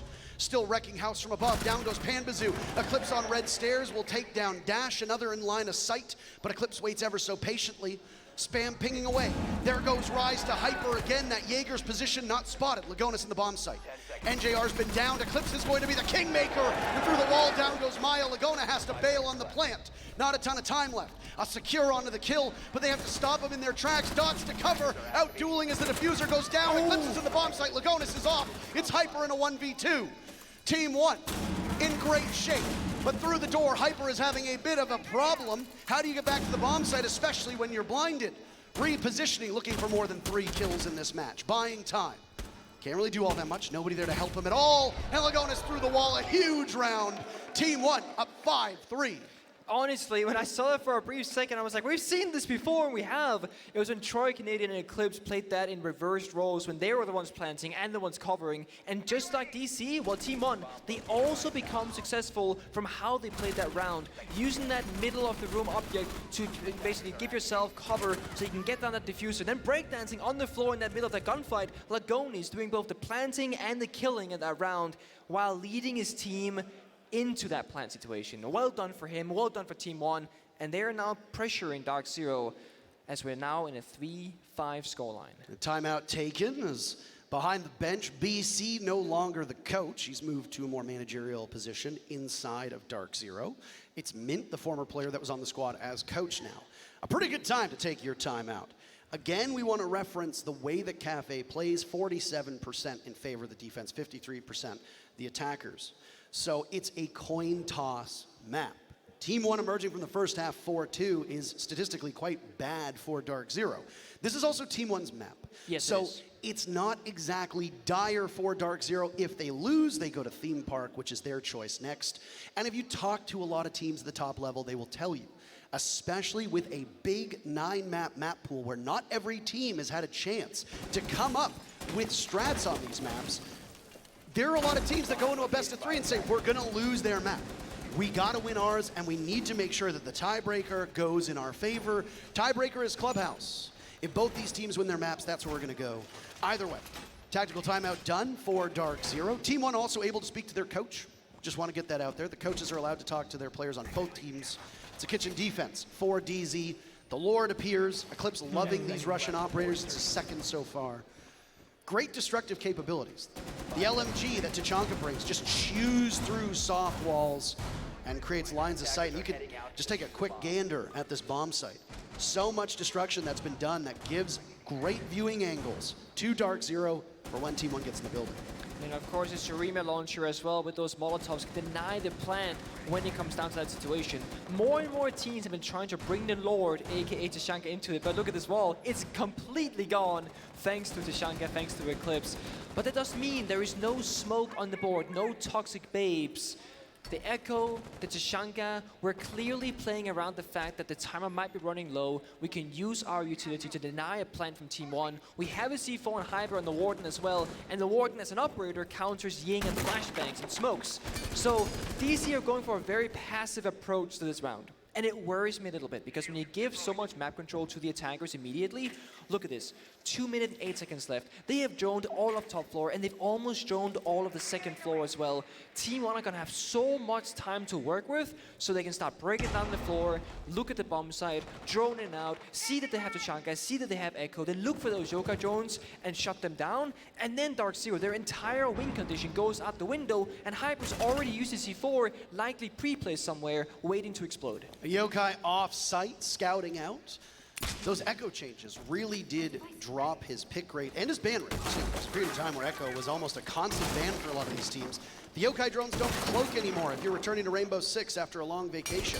So they are far easier to spot. A lot of teams will use them off-site now because you're not necessarily going to look at the ceiling of the second floor if you're attacking kitchen. Well, I mean, maybe you will if there's a Valkyrie in play, which in this case there is, but it's much easier for teams to tuck them away. A very valuable piece of utility that Canadian loses access to. I don't know if there's a second yokai up. I mean, we're looking at now, they have the information. The red pick comes out, forces the positional move. Canadian makes the wrong decision, and it's again Dash who finds the kill. That's yokai off the board. Huge loss for DarkZero. Team One are just opening up round after round after round, and DarkZero are struggling to catch up. Yeah, they've had some good moments, but Team One very firmly in the driver's seat at this point. Just under a minute. Back onto drones they go. DZ can wait patiently. Again, they don't really need to give up anything. Looking like a freezer drop for at least some of the players from Team One as the Hibana's positioned by the front door. Eclipse sees a flashbang whiz over his head, but there's a huge blind spot. Dash just walks in and gets 2 of the freest kills. Dots with 1 as well. It's Hyper in a 1v4. He's got a ping. Cannot outduel Maya. Team One's guns are just crushing DarkZero all across the field. DZ not getting it done with their 3-star players. They need that supporting cast to show up. It's match point for Team One on their map. Now the pressure's really on if you're DarkZero because nothing's really working. And I mean, the yokai, the echo, Canadian played such a huge role in that round. But what ended up happening was that he found early, and that really puts you on the back end, on your back foot, and makes the round just that much more difficult if you're DarkZero. And they gotta figure out how to break apart Team One because they're trying to play structured, passive, slow, safe, if you will. Holding their cards close to their body, but I think if you're DarkZero, especially on match point, play super aggressive. Utilize NJR, Hyper, Pambasu, show them what the NAL Gunners can do against the Latin team, instead of saying we are fundamentally a stronger team than Team One. We can play structurally better than Team One. Well, that doesn't matter, because if they can just walk on in and find kills every single round, well, you're going to be losing. Speaking to that specifically, as simplistic an assessment of their team as it is, Hyper and Panbazu both being 4 and 7 each is just not good enough. When you're going up against a team that is hitting their shots, you need your 2 entries to entry. NJR has picked things up in the second half, but Hyper and Panbazu are just losing gun duel after gun duel, and there really isn't much more to it than that. You're right. I mean, so far as well, DC has not found an opening kill on their defensive half as of yet, and that again speaks to, again, the gunners of DarkZero. NGR, Hyper, and Pampa, they're all positive in KD, all positive in interstats, but in this particular matchup on Kafe, that's not the case. It's Canadian Eclipse early on that rose to the top. They're still somewhat there. NGR, you know, he's now also rising at that 7-8 mark, but we gotta see more from Hyper, we gotta see more from Pampa, and NGR already injured in the first 30 seconds of the round. Team One like this speed. NJR gets picked back Was up. that a team injury from a shotgun? I'm not sure, but damage is still done. That could have been a very costly error that downed NJR. We didn't actually see the circumstances. He got 1 pump from full HP to injured. There's no grenades on the attacking side. If I had to guess, I think that was a teammate mistake, unfortunately. Well, not ideal spot to find yourself in at all. In terms of those opening picks, by the way, I do want to say that round number 7 was essentially a trade on opening picks because there were 4 players that died in the span of 5 seconds, and that was when the rush strat that Team One employed failed. So, and it was the only round so far on their defense that we have seen DZ triumph on. Lagonis wants to burn through whatever ADSs and anti-projectiles are on the other side of that with Wamai Band. All you really need to worry about is that ADS. Look at this, Dash is in the bomb site, by the way. 2 huge kills, Dash is just toying with DarkZero at this point, and a smoke will go out. It'll mask his way as he heads through. Now you see the Osa come on in. Maya is there. DZ are getting trampled underfoot. Hyper and Eclipse with nothing left. Now it's just Eclipse in a 1v5, and he gets it off. But no, Dots puts an exclamation mark on that round and on that map. A triumphant first map for Team One. They take it 7-3. I mean, that final round, Dash, the aggression, the early roam again, getting into the building, finding kill after kill, and then the Osa inside Piano, causing a distraction from the player of Pambasu behind the mirror window. Oh boy, it's almost like they're toying with DarkZero in some of these rounds, and DC are finding themselves in corners constantly, and it's not working for them. Even the rounds that DarkZero won were not lopsided rounds. The rounds that DZ won were nail biters, and if you go back to round number 7, it was because of that rush strat falling apart, which is always a huge gamble. Yeah. So you can't necessarily rely on DZ to show up round in, round out. This is a very disappointing map by DarkZero standards. They have to turn it around on Theme Park. The mental aspect of DarkZero has been called into question before. This is where it will really be put to the test. Team One, under bizarre circumstances, get visas at the last minute. 3 of their players fly in and they fry you on map number 1. I don't know what's in store for us on Theme Park. I don't care who wins, frankly. I just want a bit more of a close matchup. Before we get there, let's break down the first map. We have a break ready for you first. We'll be back in a couple minutes.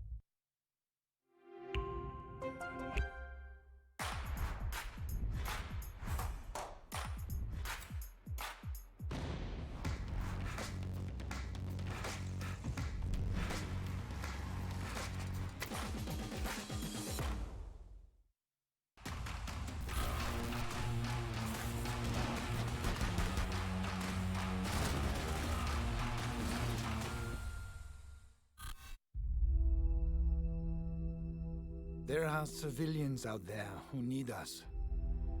They can't fight back. They can't escape. And they can't heal their own wounds. That's our job. And we're the best at it. By being careful and compassionate, we can make the world a safer place for everyone. We do this to be of service. And we can't afford to be complacent. When we go out there, we work twice as hard to protect others. Whatever we have to do, we put the people first. That will be our focus. With unwavering diligence, we defend. And we get to say that when Wolfguard is on the field, things will be different.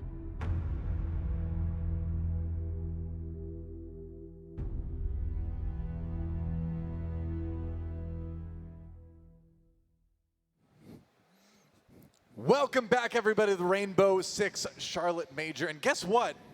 DZ looking a little bit lost in that first map, I'm not going to lie. That was a pretty one-sided win for Team One. And impressive stuff considering that 2 members of their team aren't even here. They're over in Mexico. 3 people here, 2 there. Doesn't matter. The synergy is there over the interwebs, even if it's not here in person.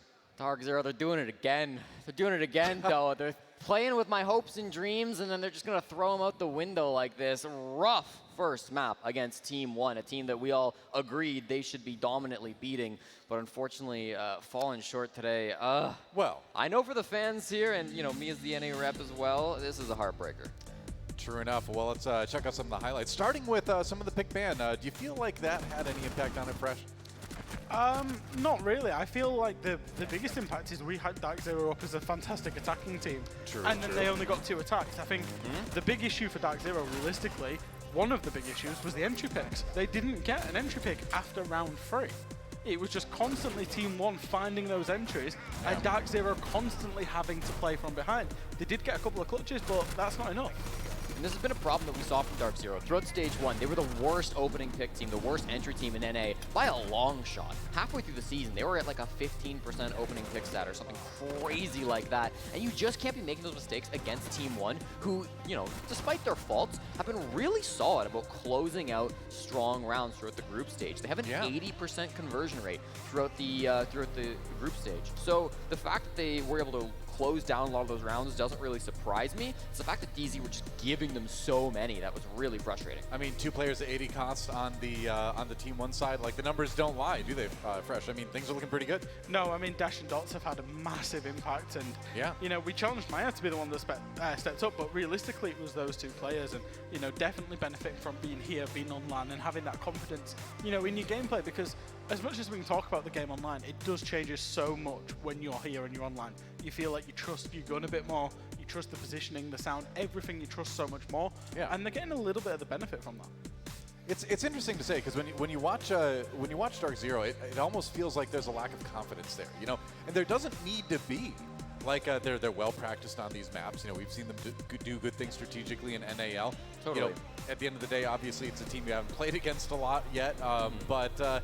You know, you gotta just trust your executions, don't you? Yeah, I think the first couple of rounds in this game was a lot of like DarkZero trying to feel out, you know, what type of Team 1 they were gonna get. They're going pretty slow on their clears, and we've talked about how, you know, with a big crowd, a lot of a lot of suspense here in the room, that can be kind of debilitating, can slow you down. But I think part of it as well is just like we've seen Team 1 play like a really kind of aggressive, swing you a lot play style when they had most of their players down in Mexico.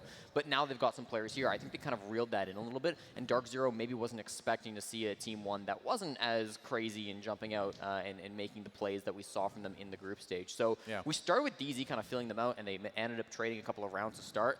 And then I really just think they got in their own heads. I mean, we saw Dash running over them towards the end, being in positions he shouldn't be in, never any trades to come from, just because they don't know where he's coming from at all. They don't have the intel. They don't have the communication. So, yeah, it got messy towards the end there. The timeout couldn't save it from Mintz.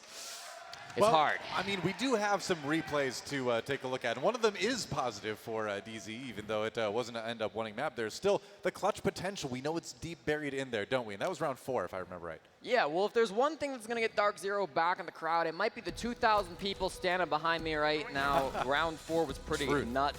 Wrong game entirely, unfortunately, on our screen. There we go. DarkZero versus Team 1. That's one. And this was the Troy Canadian clutch, and this was the loudest that I think we've heard this crowd all evening so far. Eclipse and Canadian, Eclipse going to get that plant down. It's going to end up into the 1v2, and Troy plays this so well. It's not the most technically fantastic clutch I've ever seen, but you heard the crowd roaring during this play, and Troy hit every shot, always in the right positions, not immediately trying to jump over by that diffuser, getting into a position where he can provide that overwatch, force the defense to walk into this room and clean them up exactly as they do so, finding the tracers, and then plays this final 1v1 with Lagonis very much perfectly. Lagonis knows that he can't just stick it. I think he would have died if he had, so he's got to take the gunfight, but you're just not beating the big bad Canadian today. I think for me is I kind of said in the pre-game of this is, should Canadian be on this kind of role? Yeah. Because, you know, I would expect him to be in this IGL role, and in that specific scenario, I'm happy he was on the role he was on. But overall, it's kind of, you know, it's not a great result for DZ. So I'm still undecided there, Jesse. Okay. You know, a big part of coming into this weekend, I think, that was touched on but not talked about a ton yet, is the difference of having the crowd here, for sure. Like, we all love it, right? We all want the crowd here, but a lot of these players, you know, Canadian is not one of them, don't have as much experience in front of crowds, right? He's one of the few that probably do, you know? So, or definitely does. So what impact is that going to have? Again, you know, even if you are someone who has played in front of those big crowds before, after 2 years off from doing it, it's going to feel a little bit different. It's going to throw you a little bit. And so I think a big part of this weekend and who succeeds here is going to be due to, you know, how well you can handle that change in environment after a couple of years of doing it all from home, you know? Yeah, I mean, I think like a lot of it is kind of the nerves that are going to impact you. And if you're starting to slow down when you hear them, you know, yell and shout behind you. There's also like a little bit of the play in the crowd factor. I remember back on map 1, we had a moment where like a C4 almost landed and the crowd went, oh, and then it popped off and they went, aw, when it didn't quite land there. So there's maybe some gaming in the system that you can do in that respect. But I do feel like when we get into these next couple of games, we're going to start seeing more of those kind of younger players, younger teams step up. And they might not be as comfortable in this environment as the veterans of DarkZero, like Hyper, like Canadian, and Eclipse might be. Yeah, it's possible. Fresh, be a coach for a second. What do you tell DZ? I mean, you've lost the first game, right? So That's a good place to start. Yeah, the pressure was to come out and just win this and to sweep this. That pressure's not on anymore. It's a completely different kind of pressure of we're the favorites, we're about to lose. So you need to dig deep within yourself. You need to find a way to win. And I said it again, they need to be ruthless. I want to see them come out in this map that will be their map pick and be ruthless. And, you know, the crowd can have a massive factor in this. If you think about the last time that, you know, Troy needed it when there was a crowd there, they were there, they came up, they were loud, and the energy.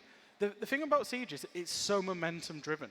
A couple of rounds, a couple of picks, that crowd goes wild behind them, and they start to get their confidence back. They start to get that swagger back, and then suddenly we're talking about a completely different DarkZero after game 2. Yeah. So real quick before we go to break, next map is going to be Theme Park predictions. Jesse? I mean, Theme Park, this was DarkZero's pick, right? Yeah, this is one Team 1 just do not play on Theme Park. It's a perma-ban. They have 0 plays prior to the major at all. So complete mystery from Team 1. There's no way that was a mistake. They knew this was going to get picked against them, so I'm expecting Team 1 to have something in the back pocket. But you never know. DarkZero, a bit of a more known quantity, but even them, only one game. Can DZ bring it back? Yes. All right, there you go. Can DZ bring it back? I mean, turn to ask you guys. What do you think? All right. They're sure. We got some NA confidence. That's right, and that means it's time to take a quick break. And when we come back, the second map of the series, DarkZero, fighting for their tournament life. We'll see if they can tie it up right after this.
Well, it might have just been a couple hours for Team One to step off a plane, but guess what?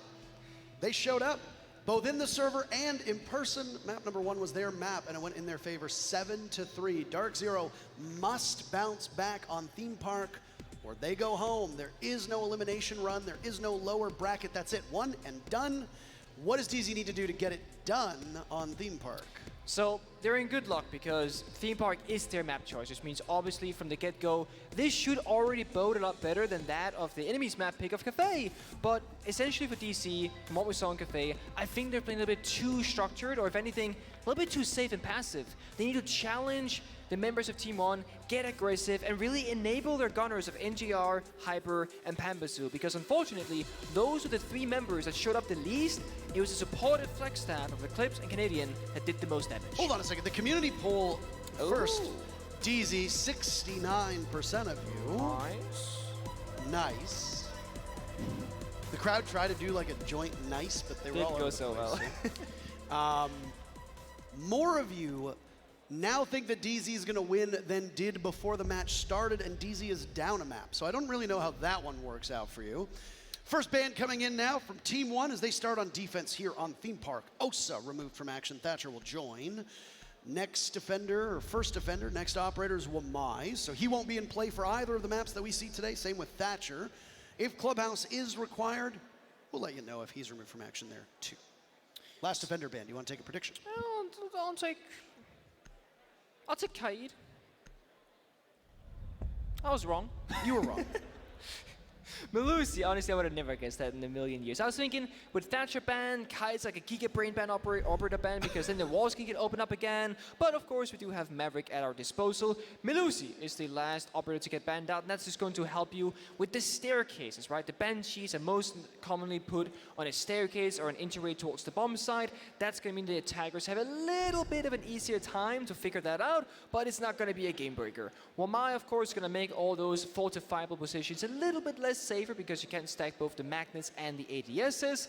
And the OSA, that's a target ban coming out from the side of Team One. They might figure that DarkZero likes to bring this operator on this particular map, or at the very least, they fear the possibility of it, so instead they remove it from play. DC hasn't shown Theme Park at this event, which means, well, we don't have a lot to go off of from this like immediate future or immediate present, or past, should I say. That's the one. That's the one. That's You the got past. I went through all 3. The last one was the one. We got it in the end. Aruni, though, seeing some plays, so the gates are being utilized here. Kafe door, of course, one of those, and Kafe windows and follow up. So clearly, Team One, they have a big preference on this area of the map, as a Valkyrie camera also follows Troop in that same room. Teams will deliberately conceal certain maps to get to playoffs. It'll be the quarterfinals, semis, etc., and bring it out at the most advantageous position. We saw that with Xset the other day. This is a nice run out, and oh, he actually gets it. Dash start things off with a kill on the Canadian. Goodness gracious, things have not changed. You can change the map, but you're not going to change the playstyle.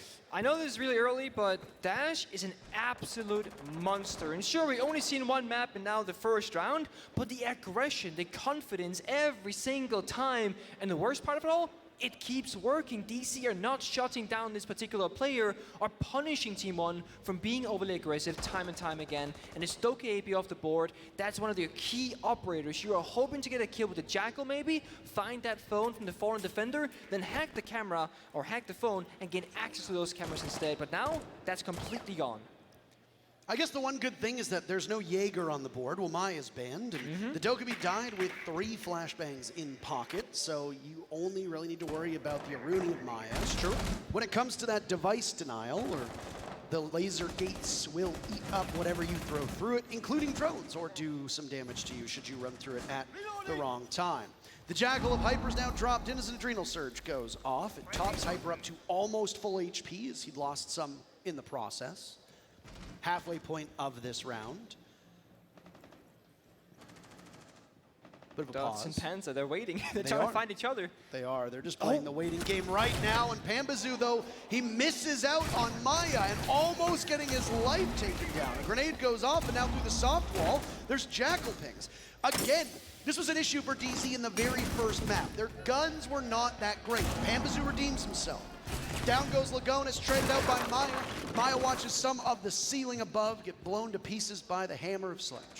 NJR still in that position and now uses his gun to great effect. Maya doesn't get away. A chase from these teams. Dots is quite far off site, inside a lab. The Jackal of Hyper not too far away from him. Still holding very crucial map control. Dots could be spotted from all of that ceiling being shot away. Hyper's focus is elsewhere. Oh, and they run into each other. A jump scare for Hyper. A bit of a sassy look towards the camera. An easy kill for Dash now as that's Diffuser surrendered by Eclipse. What a mess of a first round, Nick. 30 seconds to go. Absolutely, and now, I mean, it's kind of even, but the thing is, defenders, of course, have the bomb site in DC. They've just now got Diffuser case control again, but they have no information, and they can't really play together. They're so far away from one another, they have to win those 1v1s. Dash is sitting behind the throne. A smoke will go off. Doesn't need to look in that direction. Rise is the other side of it towards this split. The long gun barrel of Jackal is in, but they don't have any information. NJR cooking a nade. It'll be good enough to go, but Rise collapses on the final two players. Team 1 start off DZ's map with a big first round victory. That they do, but the biggest thing here is the momentum or mental game. And if you're DC and you lose the first map the way you did, not just in terms of like scoreline, but how brutal those rounds were. And this is how your second map, your map starts off with the spawn peak from Dash, and then you guys just crumbling and falling apart at that tail end in that last 40 seconds. That's not looking too well, and I fear for DarkZero that they might need to burn the timeout earlier than they would like to, just to try and keep it themselves inside of this game, because mental, confidence are all big words that you need as a player inside of these rounds, inside of these moments, because a fraction of a second, you make the wrong decision or you don't act correctly, you're gone. And that's what we saw from multiple members that round. Pambasu with a slight hesitation, then Maya gets away, doesn't get found out, and then shuts down Panda 20 seconds later. It's tough. Well, I mean, you have a Jackal and you have drones, and yet you seem to be surprised by the location of every player on Team 1. Not exactly what is so confidence-inspiring out of DarkZero, who, as you said going into this matchup, they have the most executes and most objectives of any team. That usually means you have a good understanding of where your opponents are if you're getting the diffuser down 14 times, which is now at 16 because of the 2 diffusers that were planted all the way back on Kafe. Yeah, I mean, the statistic is that if you can plant that many times, that means you get to the execution phase very frequently and with very high success once you get there. And we're not seeing that. The 2 times DC got into a plant position, they won those rounds on Kafe. But then when the plant didn't go down, well, they didn't really win those rounds either unless they're just clutching left and right. So they need to find stability in the first minute and a half in these rounds.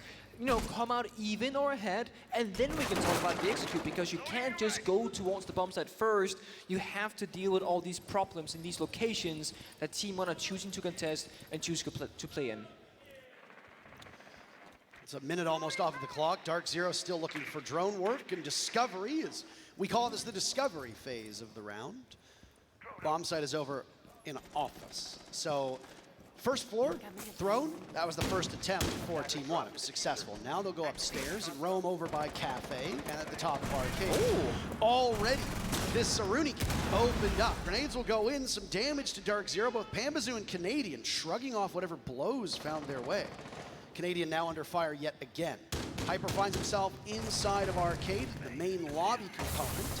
A grenade will go onto the stairs. There's a warden to slow peek him, but Hyper misses some of his shots. NJR goes down, but Hyper essentially baits out and then trades his teammate. Now Pambasu, the one dealing some damage in. Hyper takes down Maya. On repel, there was the ace of Canadian. DZ spread out. They've picked off 2 players from Team 1, but they have so much more to do. They've got just a little bit less than half the round to accomplish it. And honestly, if you're DarkZero, it's not bad to trade 1 for 1, because that beats losing a member for nothing. So honestly, a worthy trade for them. In terms of value of the operatives that they killed, Warden and Aruni, not a huge steal. You have no smoke grenades left, no flashbangs, actually not even any grenades from DarkZero, but they do have 5 drones. So they have information. They'll have to use that, figure out the locations of the last remaining defenders. But then again, the defenders, they have 2 C4s and a single toxic babe left. So utility is really lopsided in this situation. With 40 seconds to go, it's anyone's round still. Nitro sells to deny a potential plant. DZ were quick in that second round on Kafe, but there's Dots. He exploits a blind spot, takes down Eclipse, another one there as well. Nitro Cell cannot be pulled too early. It goes out, and it doesn't do any damage. Might have even been shot, as no explosive is heard. Just around the corner, Pambasu comes in, and Dots is feeling one today. Dots was exceptional on Kafe, and it doesn't seem to have slowed down one bit. Hyper looks to the left, Dots knows he's to the right. Down goes Canadian, Hyper falls as well. DarkZero in trouble. Team One have full control of the series at the moment. Absolutely. I mean, this is looking brutal. Even when they get the one-man advantage, DC still gets stopped dead in their tracks the moment that Team One starts swinging them and start contesting. You see Dots, the fact that he gets away with it, not just once, not just twice, but 3 times in a single round with nobody ready to contest the angle, that is not a good look. So DC, we gotta now, again, focus up, and I spoke earlier, actually 1 round ago, I fear for DC that their tactical timeout has to be burnt early on because you gotta stay inside this game mentally. Round 2 just ended. They're taking a tactical timeout. I mean, their mental didn't recover after map number 1, that much is clear. If, while they take the timeout, we can. Let's talk about Theme Park. With the 4 plays that we've seen of it here at this major, 62% of the rounds won by the defense. That is exceptionally lopsided. Now, leading the way is that lab bomb site down below it at 100% win rate for the defense, but it's only been played 3 times. So look for a 3-site rotation to come in. But guess what bomb site Team One has locked in right now? Lab storage. So a 4th time this bomb site will be played here at Charlotte. So far, again, the defense are at 100%. The 2 bomb sites before that, round number 1, was on Throne. 79% of the time the defense wins, and it is the 2nd most played bomb site. It is extremely tough for the attackers to puncture that bomb site and get the diffuser planted, even if DZ are the best objective-based team here at the event. Second was Initiation and Office upstairs, and it's a coin toss bomb site. 44% of the time it gets won by the defense, 56% for the attackers. So again, Team One beating the average on one bomb site, doing the average on the other, and now they go to their tertiary bomb site that never really gets played, and it's been good for the defense so far through what we see at the Charlotte Major, but only 3 times. 4th time a charm. We'll see for Team One. We'll certainly see, and the reason why this bomb site has such a high success rate, typically when it is played, even though that being rare, is because you can play the entire map on the defensive side. One person can hold down both bomb sites, then extend up above, extend to Armory Throne. And you see it right now on this top-down view, there are members of Team One everywhere across the map, vertical holes being made, lines of sight horizontally, Valkyrie cameras, frost traps. They have so many different ways to contest the members of DarkZero, and it's why they use their attack or repick on the attacking side to get this opener lineup. It's very flexible. It's very much like a let's roam clear situation, right? The Jackal, the Doka AP, and of course Hyper down IQ to try and deny the information game from Team One. They're kind of mapping out the layout right now from this rooftop. Hyper's talking to his team saying, Valkyrie came over here, Laser Gate over there, and you're starting to get an idea of how much presence there is at a given moment in these particular rooms. And as we can see, there are members here to contest once DarkZero starts making their entry. I wonder if DarkZero will have some troubles with the lack of hard breach on their side of things. They've only got really 2 sets of explosives in both the Sledge's nades and the Zophia's lifeline. So you're a bit hard-pressed for soft destruction, and you're especially hard-pressed for hard destruction. But you want to annoy the ever-living hell out of Team One. There goes the first logic bomb. Dots involved in the very first scrap, but it's Maya to fall first. There you go. DarkZero's first opening pick since all the way back in round 3 of Kafe. Dots now under a bit of pressure. Nothing much comes out of it. Of course, Jackal-Pink gets a bit of information gain. Henderson making some work with it. C4 gets traded back. Nobody takes damage. Everybody stays alive besides Maya, who got found out earlier in the round a minute to go. This is arguably the best round for DC so far. No one has taken damage. They still have some utility left. You mentioned no hard breach. That is correct. That's the one obstacle, the one area where they might fall short. But so far, if they can trade out effectively 1-for-1, they will be in a good position. Canadian on the hunt, but doesn't want to give his position away instead. The smoke was primed and ready. It's just going to be a gun duel behind Armory now as the nade goes off, lands in the lap of Dots. Dash under fire. Playing behind this throne, he can't outduel Canadian. Walking in, DZ finally showing signs of life. It's Panbazoo to get the kill, even though most of the damage was done by Troy. Lagonis under fire from above. NJR is there. He has no idea. The wherewithal from Team One, very poor. An otherwise smothering defensive half from Team One in Kafe has fallen apart now in this round in particular. DZ gets on the board with a win on Lab. Not just a win, Parker, a flawless round victory, the first for DC. And well, they needed this mentally, right? They took a timeout, then the 100% defender-sided bomb site came out of Lab stock, and then you get a flawless attack against it with no heartbeats whatsoever. That's gotta feel good. That's gonna bring it back. We're seeking it right now. They're getting excited when they won that round, and that's exactly what DC needs more of. Panda didn't crack a smile there. Not too happy with his own performance so far. At the very least, not happy with the current situation. And hopefully DC still has time to rectify that situation themselves, as we're gonna see the bomb site rotation really go all 4 ways, as Armory, Office, Lab, and now Daycare bunk beds. For perspective's sake, the timeout that was taken by DarkZero in map number 1 did not pay off at all. They lost the next 2 rounds and then ultimately lost the map. This time, the timeout leading to a flawless take on a bomb site that has very limited play again. It's only the 4th time that we've seen a team defend that Lab bomb site at all here at the Major, and we have played quite a lot of games. This is Theme Park's 5th play as far as I can see from my stats. So of course those numbers are skewed a bit. This time, it's a 4th bomb site. Again, Team 1 did this on Kafe, and now they do it again on Theme Park. They're gonna play every single site on this map as it's bunk and daycare upstairs. Very similar hold that we've seen from Team 1. Favoring that Kafe portion of the map, favoring arcade. It's a very crucial battleground for this map because of that map control and how much you can leverage that towards 3 other bomb sites on Theme Park.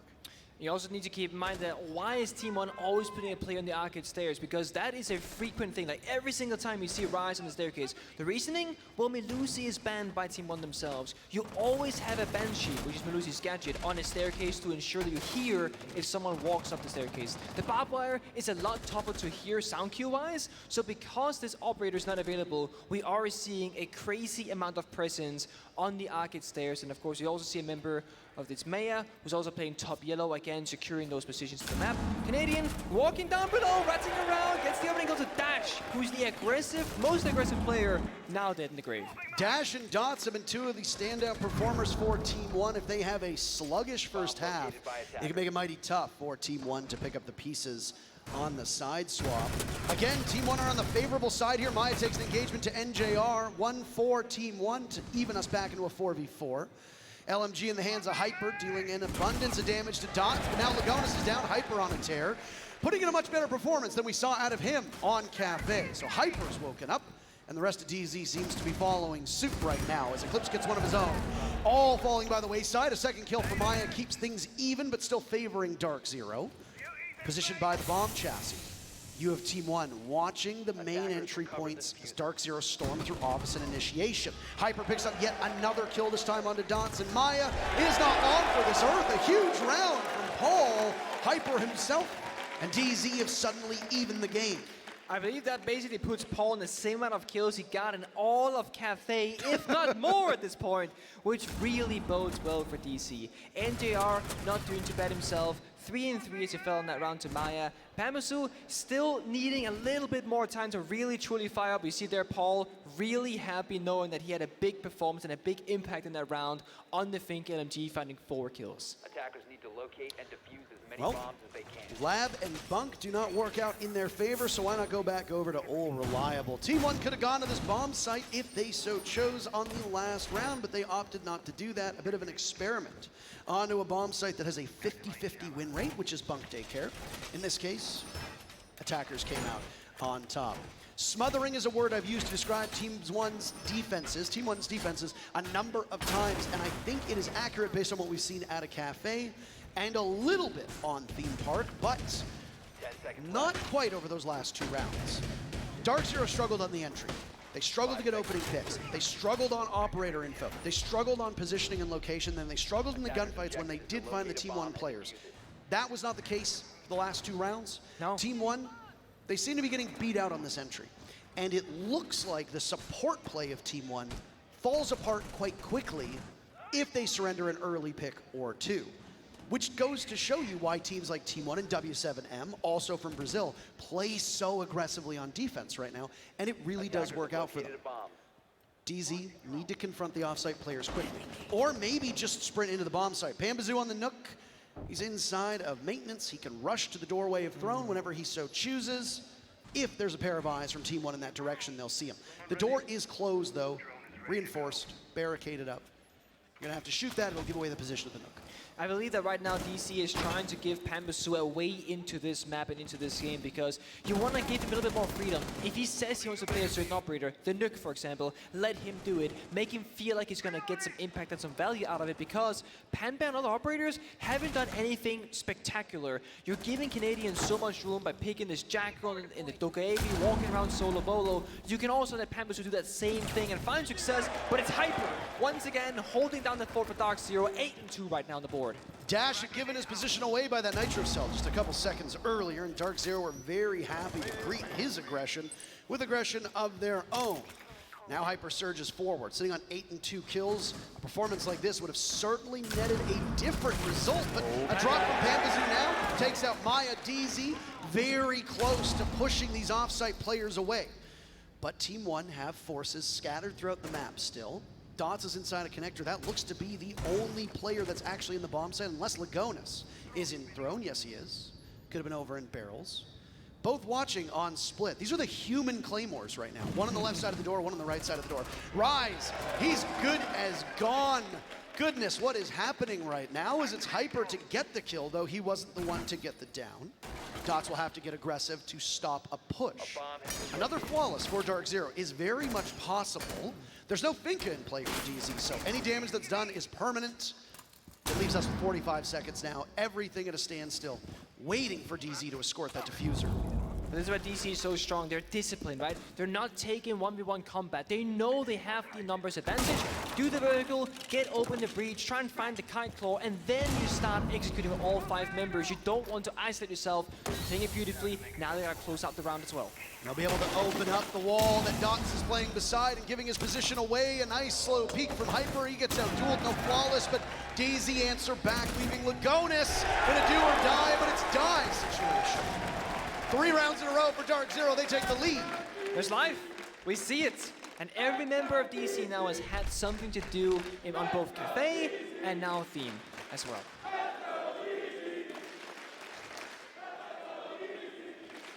Panda being granted that flexibility of picking his own operators of choice worked out for him. He had the freedom to be on the rooftop of all places, drop down the hatch and find the second kill in that round.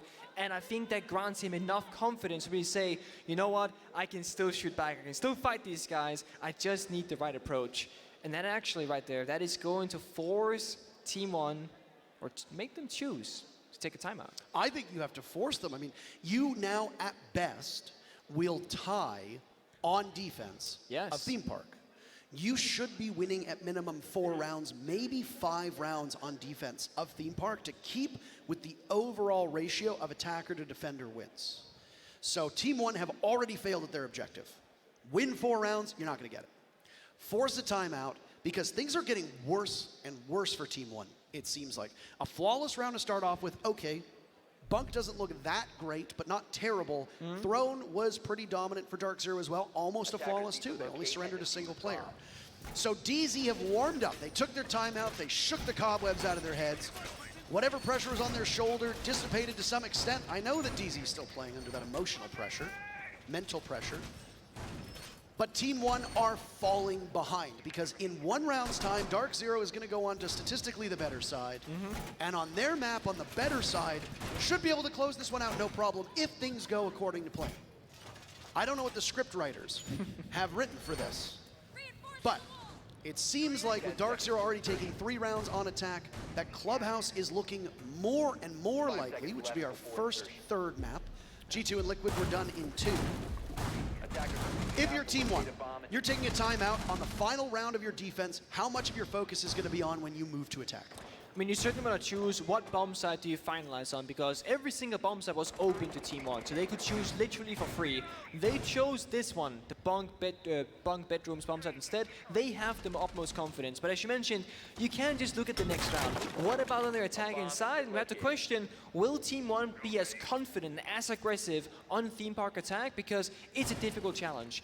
DarkZero themselves, they've done a good job in these past 3 rounds. The one they've been winning at playing confidently, at playing aggressively, mostly based off hyper, but every single member has to step up and not be afraid to do the entry work, because Theme Park as a map is a bit of a maze. All these corners and hallways and 90-degree angles, if you're not an entry player, if you're not comfortable being aggressive, it's very difficult to walk in anywhere and be like, you know what, I'm probably gonna get a kill. Oh, wait, I'm dead.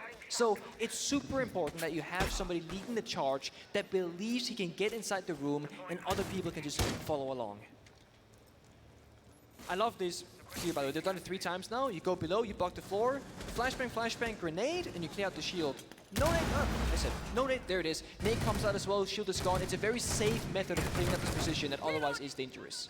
Twitch drone seemed to elude Maya there. And Maya's one of the 2 players that's still back in Mexico, so cut them some slack.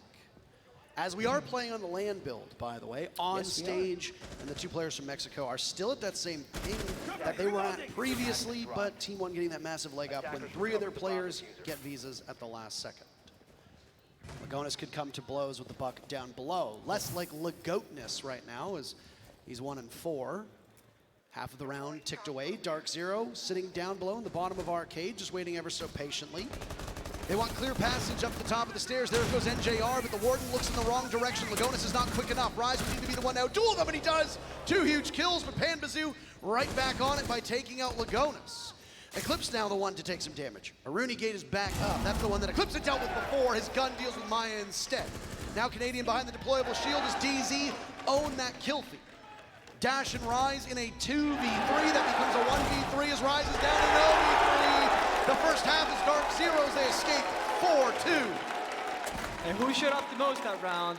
It was Panbazoo, the last remaining member of DC that we haven't seen much from. And in the moment that they needed him, he showed up the most. A 3 versus 5 round that looked like it was a done deal for DarkZero. Well, it gets brought back, and they can now confidently say they're in a great position on Theme Park. And try right there, he shows his emotions as well of how exciting that was for him and his team. Timeout from Team 1, not really paying dividends. A bit of target prioritization was the downfall of Lagonis, as he could have very easily derailed the push-up Arcade stairs before Rise got involved in the action, but was a little bit too slow to it. Either way, the tale of the tapes for the first half. Team 1 won rounds 1 and 2. DarkZero won the next 4. They did so flawlessly in round 3 and near flawless in round 5. Both timeouts burned in the first half. So there is no parachute for these teams. If things start to go bad for DarkZero, they can't save themselves. No. If things continue to go bad for Team 1, they can't reset themselves a second time. In terms of opening picks, Team 1 definitively got 2 opening picks. DarkZero 3 in the second round. Both teams traded immediately. Neither credited with that opening pick. So for both these teams, in terms of actual scoreline, DarkZero by far and away the better team, but it is not as big of a gap as a 4-2 could potentially be. But DZ sure looking more confident, looking more in control of the map than they did after the second round, and certainly more than they did at any point on Kafe. And take note of how few plans happened there, because on Kafe, well, DarkZero were always trying to get down the diffuser. Now in Theme Park, their goal was never truly to plant. They never been really trying to. It was always about finding kills, keeping up their guns, and keeping up the momentum, because you want to have as many people fighting a single member of Team 1 as possible, because that's where they thrive. The 1v1s, when Dash can just literally dash around the map and take in gunfights as he pleases, that's when DC falls apart. And now we see DC getting the offensive, getting aggressive, exactly what they were missing on Kafe previously. Trying to derail the push from Team 1 to get in. Obviously, DZ far more comfortable on this map, despite the fact that they've concealed it up to this point. So we don't really have any tape to go off of. There's just confidence from DarkZero to hide a map, come in, and play their game. First Rotero drone that we see go out to take care of the hatch, but Rise has already used 2 others. There's only 1 remaining. Canadian around the shield, dusts Maya off. Again, DarkZero with the opening pick. Again, Team 1 struggle. Dots is down now too. Panbazoo outside. It's a Flores drone to take out Hyper. That's a bit uncommon to see. But still, Team 1 will trail. Canadian's on low HP, so a single bullet will down him. Dash is on the hunt, looking for the Jaeger of Eclipse. But Dash looks the wrong way. There's Eclipse. They both duel. Eclipse decides to stick around, and he's well past his expiration date. Slow on HP though, so is Canadian, so it's pretty much even right now, 3v3, or 2.5 versus 2.5, should I say. Pamba in a tough position off the bomb site, no help nearby, knows the position of a player of Team 1, or at the very least has an idea. The Prisma will buy some time. Now Pamba can sit comfortably in this corner, waiting their next move. With both of these teams at 3 players apiece and 1 minute to go, any stare down from Team 1 benefits DarkZero.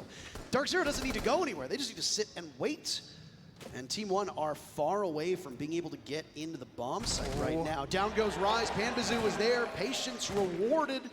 Still from above, he hasn't surrendered his spot at all. Dash will drop onto this armory take, but he's gone. NJR assures it.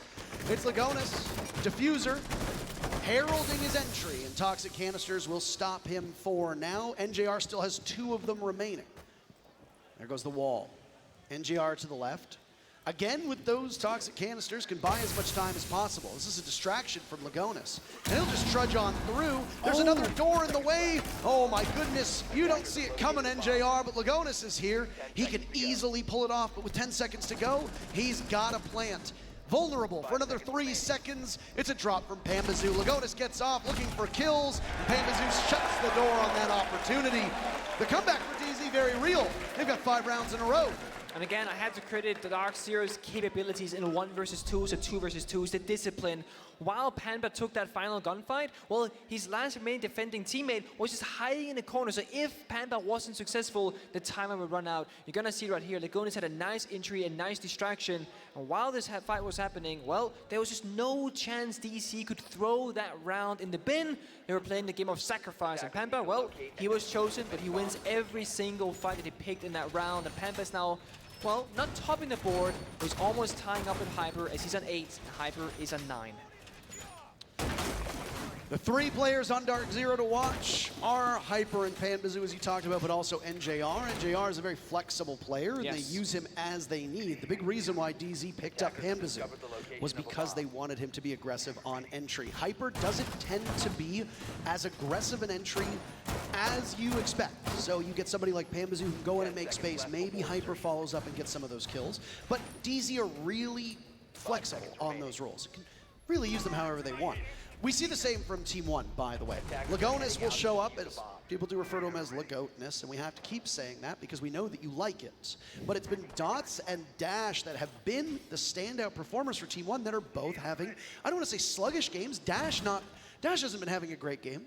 Dots is fine, but Maya's been, I think, in the roles that Maya's been playing, the one player who has not shown up for Team 1 in this match. And it's the opposite of what we saw on Kafe. On Kafe, the gun duels, it seemed like Team 1 could not lose in a heads-up 1v1. Now it's the other way around. It's Team 1 that are struggling. It is. I mean, Dash has 3 kills right now on the Nuke, but he got the opening kill on Valkyrie, spawn peeking Canadian in that very opening round of Theme Park, has only gotten 2 kills since then, so it's almost like the Panda treatment. If you can't find success at immediately at the moment, well, pick out like a flexible operator to play for yourself, walk around the map, try and find your way. Dash is doing just that with the Nuke, and it's going to be problematic for DarkZero if they allow too much space. So once again, the name of the game is going to be aggression, trying to stop the attackers from getting to where they want to be in the map, shut down their entries, or at the very least contest them, make it difficult for them, and burn down their drones. Top right of our screen, we see 9 drones alive for Team 1. But they've spent almost half the round, and no one's really inside the building when it comes to their players. So while they have information, they can't really act upon it just yet. And we do see multiple members of DarkZero playing a 2-2 formation, meaning that there's a trade somewhere with a single member on the bomb side, just making sure that no one sneaks in. Bunk defense upstairs, Dash on Nook. This is an operator that we've seen once before. Is Panbazoo on this? I don't know if the Nook was a crucial component of DZ's success when they won that round, but Maya, as I talked about, has been a bit of a disappointment for Team 1 and will only get worse. DarkZero again open things up. A big pick. They trade out. NJR goes down, but so does Dash. DZ still ahead in numbers. The Nook is off the board. That experiment lasted all but the final minute of the round. Now Team 1 with drones still available. They'll wait, and the Oryx gets caught out. Eclipse takes out Rise, so again they trade back and forth, but Dots, after slaying Canadian, has his fate assigned in by Hyper. Eclipse is there! DarkZero They're slow, they're sluggish, but they're winning these rounds, and it's a match point for DZ. And they're looking good doing it, because right now they are doing exactly what they had to do. Go off your fundamentals, that is structured, boring, predictable gameplay for Team 1, and just play aggressive and utilize your gunners, and it's working for them. Team 1 are struggling now at what I believe they're the best at. Those individual 1v1 gunfights, playing aggressive, and it's mostly because, as you mentioned, Parker, the injured players of Team 1, which on the attacking side, it's Maya and Dash, they aren't really showing up. They're getting shut down by the opposition, by Hyper, by Pambasu, every single time. And we're going to see if DC can keep up, well, increasing the rate of lap now, because since Team 1 lost it when they tried their turn, it is no longer at a 100% win rate, unfortunately. Unfortunately is correct. An interesting bomb site to hang your hat on, knowing that you're on match point. But I will say this, there's plenty of runway for DarkZero. They've got 4 rounds until overtime, and then in OT, you've still got 3 attempts to close it out. DarkZero have not really sweated all that much on this dominant 6-round run that we've seen out of DarkZero, which I would say looks more dominant than what we saw at Team 1 on Kafe. DZ have got the opening pick all but 1 time, and they've done it on a wide variety of bomb sites. So tons of flexibility on this team in terms of roles, but you've got to say the same thing about how they play this map. There doesn't seem to be much of a deficit in DZ's game when it comes to Theme Park, which again is a surprise because they didn't play this map, they hit it, and for good reason. Team 1 now taking a page out of DarkZero's attacking book, bringing both the Jackal and the Dokkaebi, trying to now again leverage that early round, spend the early utility to put yourself in a winnable position for when that mid-round stage comes through. When we talk about rounds, typically we say there's like 3 stages to it. The beginning is like the early stage, the information stage. You to take map control, you join out the rooms. That's what's happening right now. Then stage 2, that's when you know where the bomb site is and you're like usually above it or next to it, and you try and set up, where are we going to be attacking? And then stage 3, that's where things get chaotic, explosive. It's the execute. And you don't always get there, but you always start off somewhere. Hyper starts off around C4 onto Dots, it's Jackal. It's not an important or huge kill, but it does give you the man advantage and does give you more guns than the opponent. Surprised the crowd didn't cheer more for that. That first blood is huge nervous for DarkZero. I imagine they are. Absolutely, but right now, DarkZero fans have a lot to be proud of with this performance on Theme Park, beating the margins that we saw in the very first map. Team 1 taking it 7-3. This one could be a 7-2 for DZ. Lopsided for the home team, quote unquote, in both directions as they chose the maps, setting us up for Clubhouse to be the ultimate showdown. Give me 15 maps of that, and give me it now. We got to get through the final minute, though. Nick? We do. We are in stage 2 right now. This is going to be the setup, right? We got to figure out where does Team 1 want to attack from and how do they want to do it. And so far, honestly, it doesn't look like they have much of an idea going in because they're slowly walking towards the bomb site, but it's going to be from 3 different angles. Agonis in the window, Rise bathroom door, and 1-person arcade, and here they go. And the flashes go out, a smoke for Rise to put him off of his position, trying to tussle with the shield. Down goes Dash, and there's a jump in. Team 1 winning these duels. A 3v3 though, a bit of a stalemate. Diffuser going down. It's a role reversal. DarkZero's outside of the bomb site. It's in control of Team 1. Lagonis sets the clock, 45 seconds. Rise taking damage. Eclipse now, he can potentially fly in under the radar. He doesn't do that. Maya swats him away. DZ with 2 players still left. Team 1 holding on to that diffuser, holding on for hope in this map. They don't want to go quietly into that good night. Hyper giving his position away. Maya just winning all these duels, so Pamba will need to clutch, but Maya's huge inside the site. Team 1 storm in, and the attackers very much like Lab. They're 2-0 between the 2 teams. Team 1 pick up their 3rd round, stave off defeat on Theme Park. Parker, you asked the crowd why they weren't so cheerful when Hyper got that opening C4 kill. Well, the thing is, just because you're in the lead doesn't mean the round is guaranteed, and out of nowhere, what seemed like a terrible attacking approach for Team 1, they actually have a beautiful end to that round. Their stage 2 looked weak, but their execute was phenomenal. Jump into the window, rush in through bathroom, through that smoke, toss out their flashbangs, get the kill on side, And well, DC, they had 3 roamers, very little bomb site presence. Team One, they knew that because they keep spending so much time gaining information early on in the round. So they went for the high risk, high reward play of pushing the bomb site itself and just going straight through the map, ignoring those roamers. And it paid off. Doesn't always. Again, DC have many more opportunities to find this final round. They're going to try their luck this time on the Armory Throne bomb site, which is like the staple of Theme Park. You have a, center of the map is the bomb site. You have 2 ways in, plus a hatch if it's open. Then you can roam anywhere else on the map, and you can hide in corners. We saw Panda, when he got his 3K on defense, he was practically just toying around with Team One, punishing them for not bringing the Jackal. And this round as well, no Jackal from Team One. They've changed their approach once more. The Nomad is gonna, make sure the flanks are safe, somewhat. The Maverick is going to hint towards a more directive approach because you can get through those walls easier, and there is only really the Mute to stop you on the defensive side, so Team One really has a ton of different ways they can approach this round. They just have to choose which one. Heading into this match, the stats for this bomb site, 79% in favor of the defenders, and Hyper might have just given an even higher number. Pambazoo gets killed by Team One, but DZ still gets an opening pick, even if it is a trade. Hyper can now reposition over by Gong, where 2 silhouettes of Team One sit. A bit wary of this position. 5 drones remaining for Team One, so the information being denied by DarkZero, as that's a minute off the clock, and DZ decides to give up some control around Dragon. Again, 79% of the time, the defense wins this bomb site. It's already been won by the defenders twice so far of the 3 times it's been played. The only team that won it on attack was DarkZero. That's an awfully tall task for Team One. It is, and then you lose the Maverick. That's half your grenades. It's the easy path to the wall. Now you have to spend one of your 2 grenades on Maya just to get to the wall. But Canadian, the punishment and the lone player of Dots puts him on the map. He just knows that he's out there. DarkZero give themselves a numbers advantage. Default Cam still stifling this entry from Team One as an exothermic charge goes off. There's a flank. Maya breaks into the bomb site. They realize that most of DZ's artillery is far gone. Canadian picks up 2, keeps it close. NGR with 1. Last man standing for Team One in this map. If Rise can't get it done, DZ sends us to Clubhouse. In goes a flash. 2 bodies for Rise to find. 1 to the left, 1 to the right.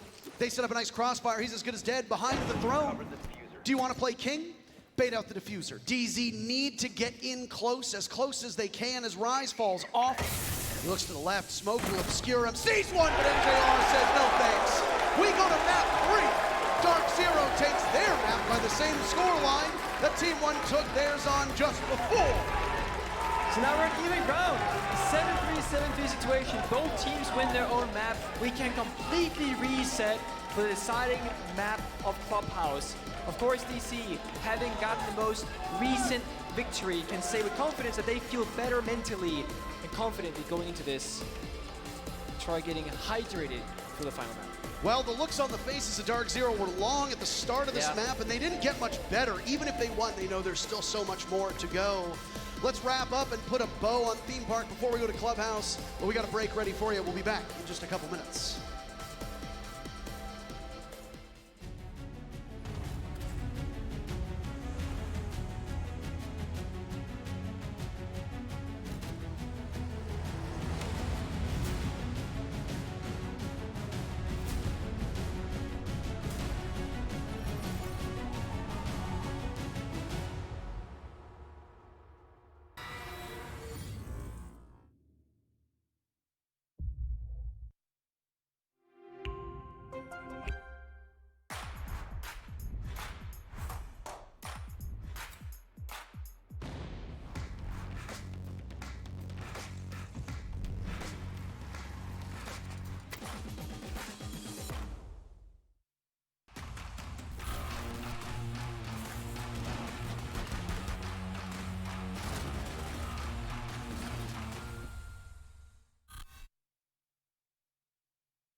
the bells when the Lord gone. And the boys unleash hell when the war's on.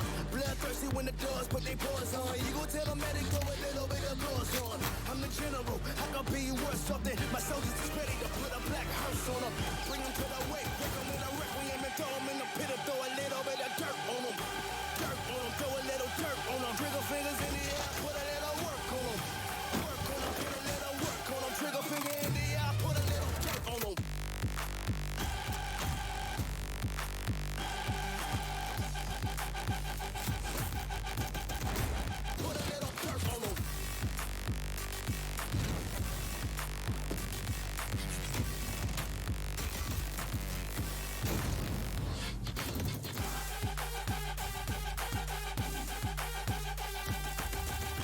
Work on them, put a little work on them. Trigger finger in the air, put a little dirt on them.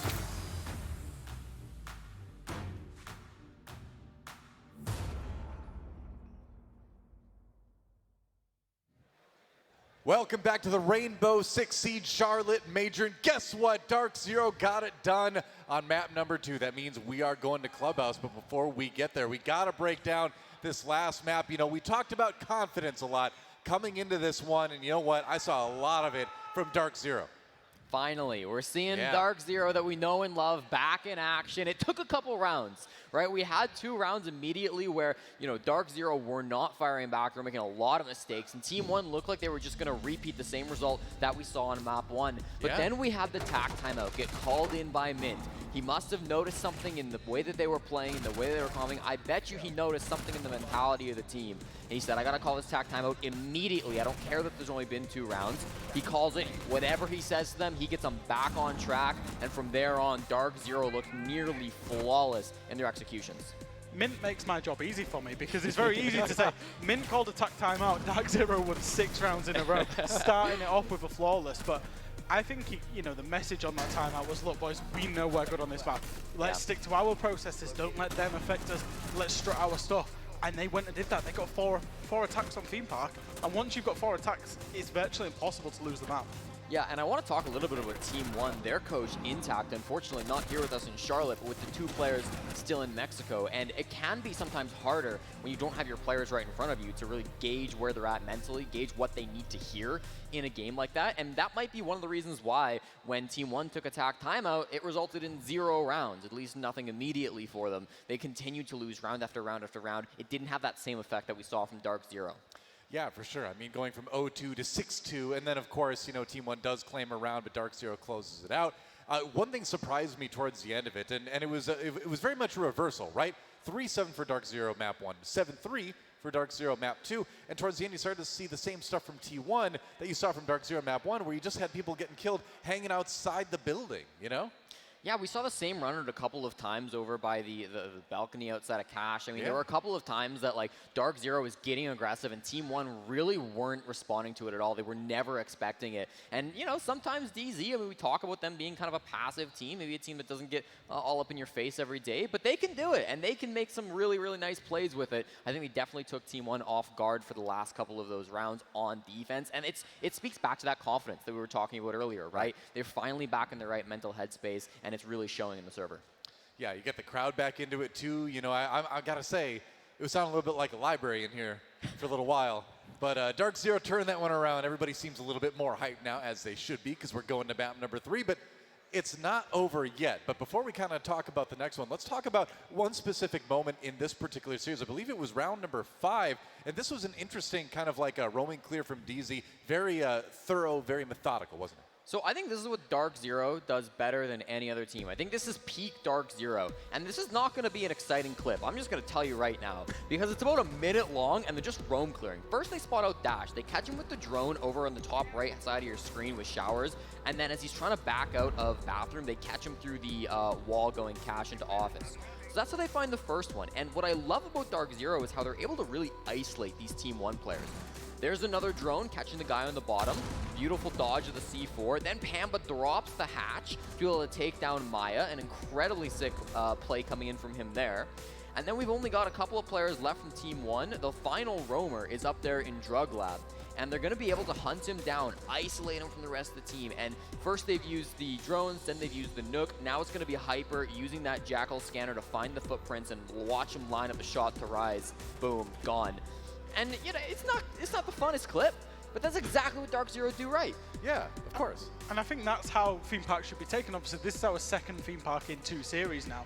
And it ultimately came down to the team that took the map control the fastest, the most efficiently, and got the opening kill. On their attacks, DZ, they got every entry kill as well. So it was just so good from them and confident, because it would have been very easy for them, given they've just lost the first map, to have backed off from that. But instead they didn't, they strayed away. Hyper, Pamba, they're players who, they were very quiet in map 1. I think they were both 4 and 8, and look at them now, they're up the top of that leaderboard. You know, a little bit of nerves with the crowd, the first, you know, big stage back. Sure. Whereas now they're into it, they're focused, and you know, they're getting those kills that they should have got in map 1. Yeah, I feel like the flow is back for DZ, right? They're chilling at this point, but they got to keep it solid for at least one more map. I believe we're going to Clubhouse next, if I recall correctly. Yeah. So as far as this one goes, like, what does Lagonis and co have to do to maybe get back into this one? What do you expect to see? I mean, I definitely want to see them, obviously the mental game we're going to talk about time and time again. We need to see them positive in their spirits. We need to see them working together. But particularly, like, I want to see them playing together on those roams. We can't let DZ isolate their players time and time again. And especially on a map like Clubhouse, you know, Theme Park is a brand new map. Sometimes it can be difficult to know how to roam, especially for Team 1 that really don't play that map at all. Clubhouse is a map everybody should be familiar with, Team 1 included. They should know kind of where they want to set up those roamers and how they can play off of one another. So I'm hoping to see a lot more of that. I mean, this is really what it all comes down to, right? We're going to map number 3. It's either going to be DarkZero or it's going to be Team 1 claiming victory and sending themselves to the semifinals. Before we get there, we have to take a quick break. But don't go anywhere when we come back. Rainbow Six Siege Charlotte Major right after this.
Well, Team 1 won their map 7-3, DZ won their map 7-3, and now we've got Clubhouse. I'm excited, Nick, you're excited, but the people who matter are you. Are you excited for a map 3?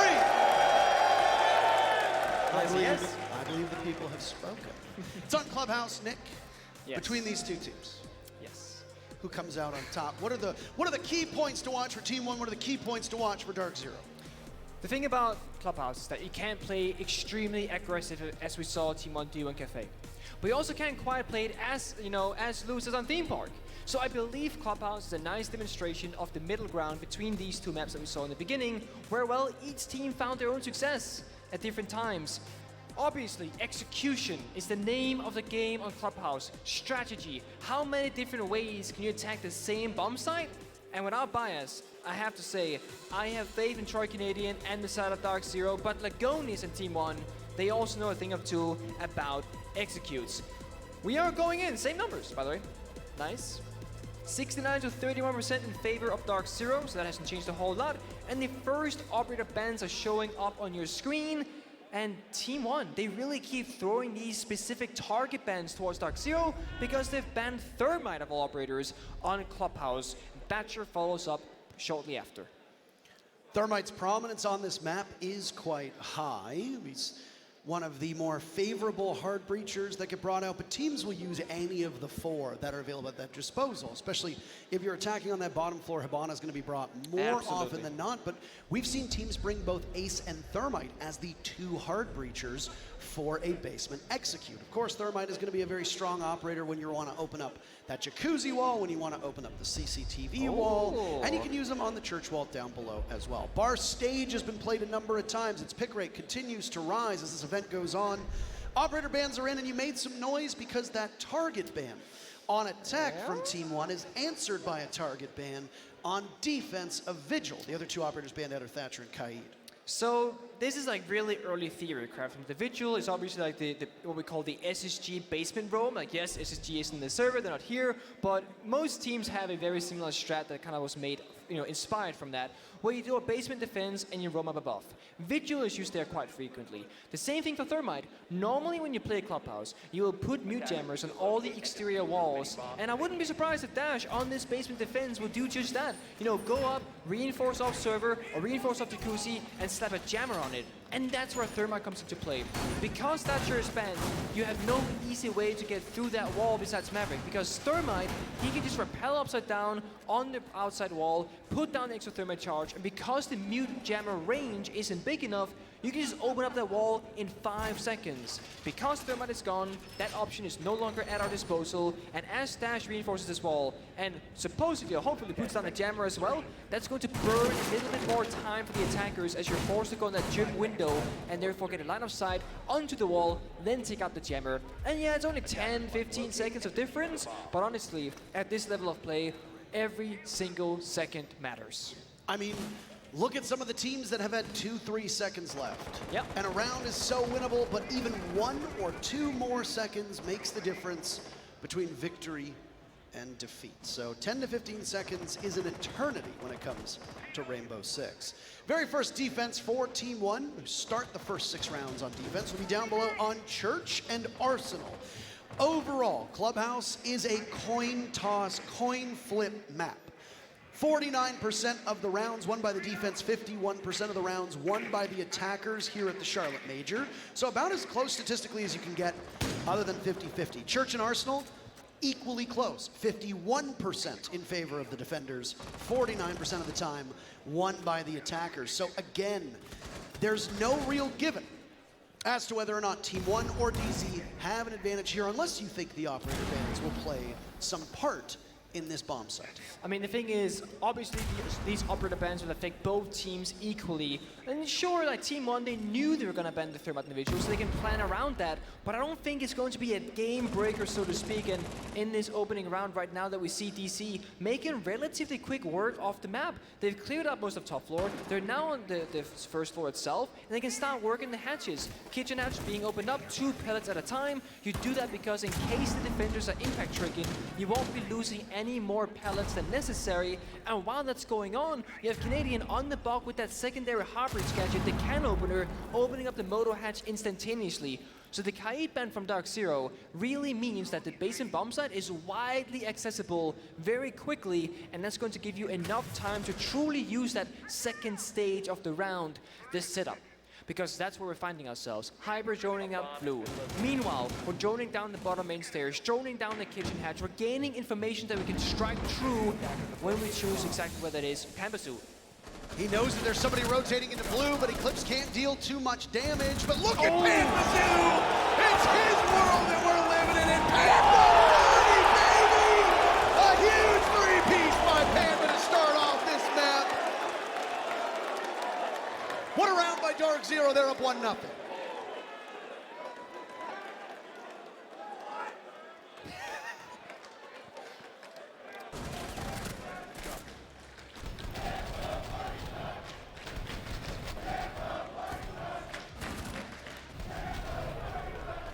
That's the start that you want to set the tone here in a third and pivotal map for both of these teams.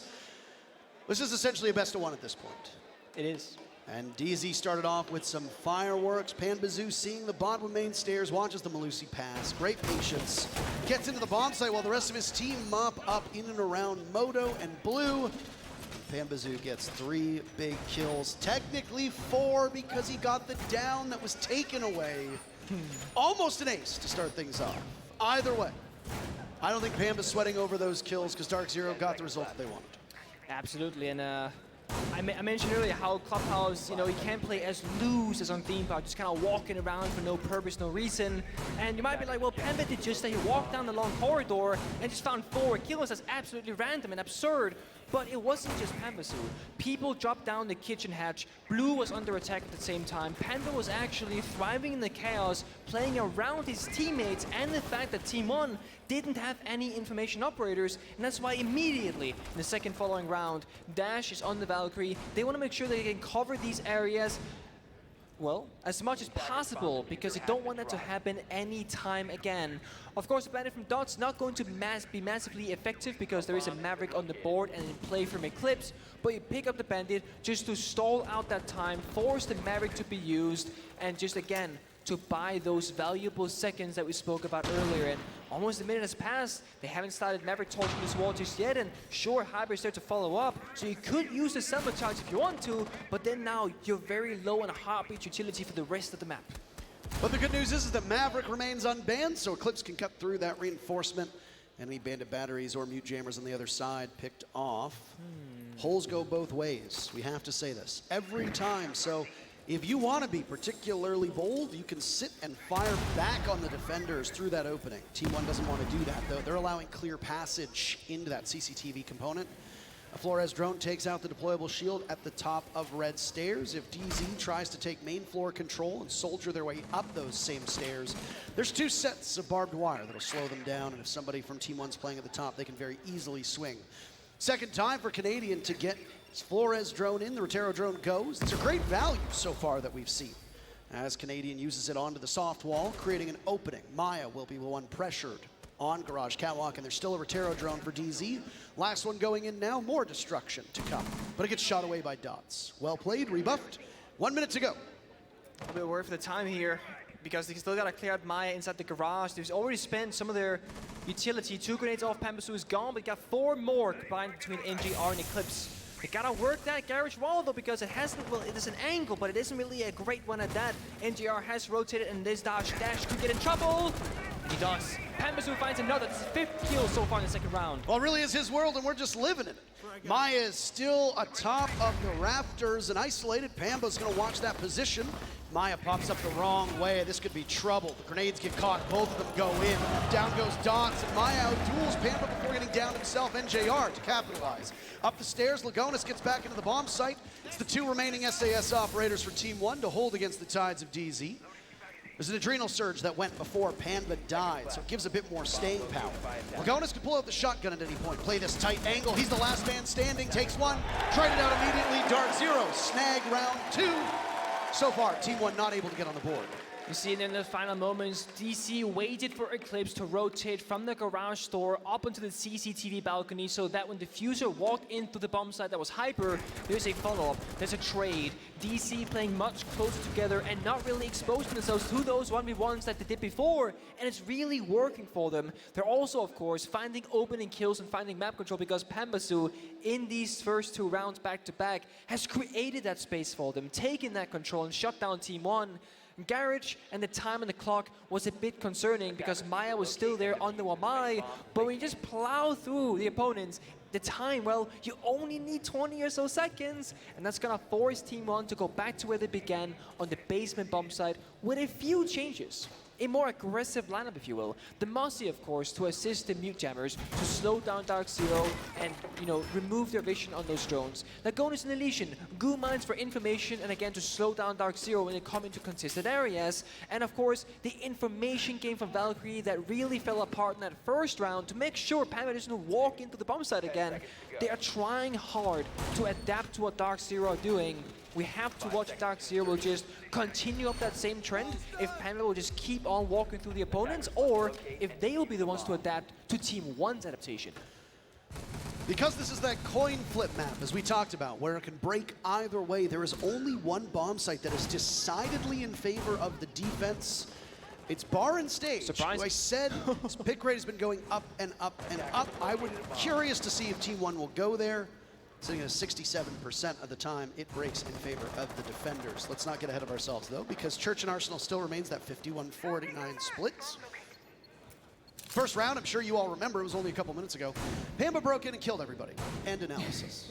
Very simple stuff. Very accurate as well. The changes from Team 1, I like very much. Again, this roster that comes in, it's a new roster. Lagonis is the last man from that major squad that won the major, rather, back in Mexico, the Mexican squad.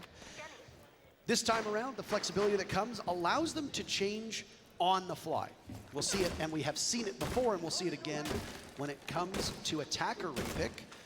Teams that have deep rosters where you've got support players that can frag well, or depending on the map, an entry might play more support-oriented, tends to benefit the team quite a lot. 1:30 approaching. It's DZ of their hard breach, hard at work. Only one this time around. No Maverick being brought. Thermite banned, of course. No ace on the board. It's all on the shoulders of Canadian. And mind you that Team 1, they are roaming quite aggressively. 2 members, actually make that 3 members, but they're not in areas that DC cares about right now. It's more of a direct attack, dirt tunnel, kitchen hatch. They have the Nomad on Eclipse that can lock down those flanks. They have really good drone network that we saw earlier that can ensure that maybe no flanks comes through, but Maya finds Hyper, IQ off the board. That's not boding well for them. Hyper was trying to hunt down some of those Valkyrie cameras up at kitchen as well. I don't know where he fell. NJR's next to go. Team 1 showing that they are still very much in this and will not let DZ bully them. Pambazu on the ground, 5 kills to his name. 2 very flashy rounds so far that have enabled his team to win. Of a test of reflexes. As Maya's getting pressured, Might from the back gets shot away and doesn't exactly know where those tracers are, but the Jackal's position now been given away. Eclipse will look to pinch from blue. A heavy numbers advantage for Team 1 in a 5v3. Not a lot of information, even though there's still 6 drones that are on the field for DarkZero. Not a lot available for them to use. Here comes the killing for them. Dash down, Pambazu traded out. Eclipse from the back, and he's got an opening as well, but Maya will have to go through their own laser. They can't do it! Eclipse stabs him in the back. Lagonis in a clutch 1v2. Things not working out in their favor. Diffuser going down, Canadian for oversight. Lagonis knows where the bomb is, knows where the diffuser is, can't get to it in time. Eclipse pulls it off, 45 seconds. Team 1 looking for their first round, still unachievable. This bomb site, a deliberate attempt. Lagonis has a lot of work to be done. Edging ever closer to the diffuser, but not closer to either of the players who have now scrambled away from the diffuser. Peeking towards blue, they know he's there. A nice shot onto Eclipse, good lord, Lagonis. And right onto the diffuser, daring a 1v1 against Canadian, daring a 1v1 against Canadian, and he gets it at the last second. Good lord, take a sigh of relief, DarkZero. You're up 3-0, Canadian saves it at the last second. Lagonis really showing the GOAT in his name for a brief moment there, but it wasn't enough.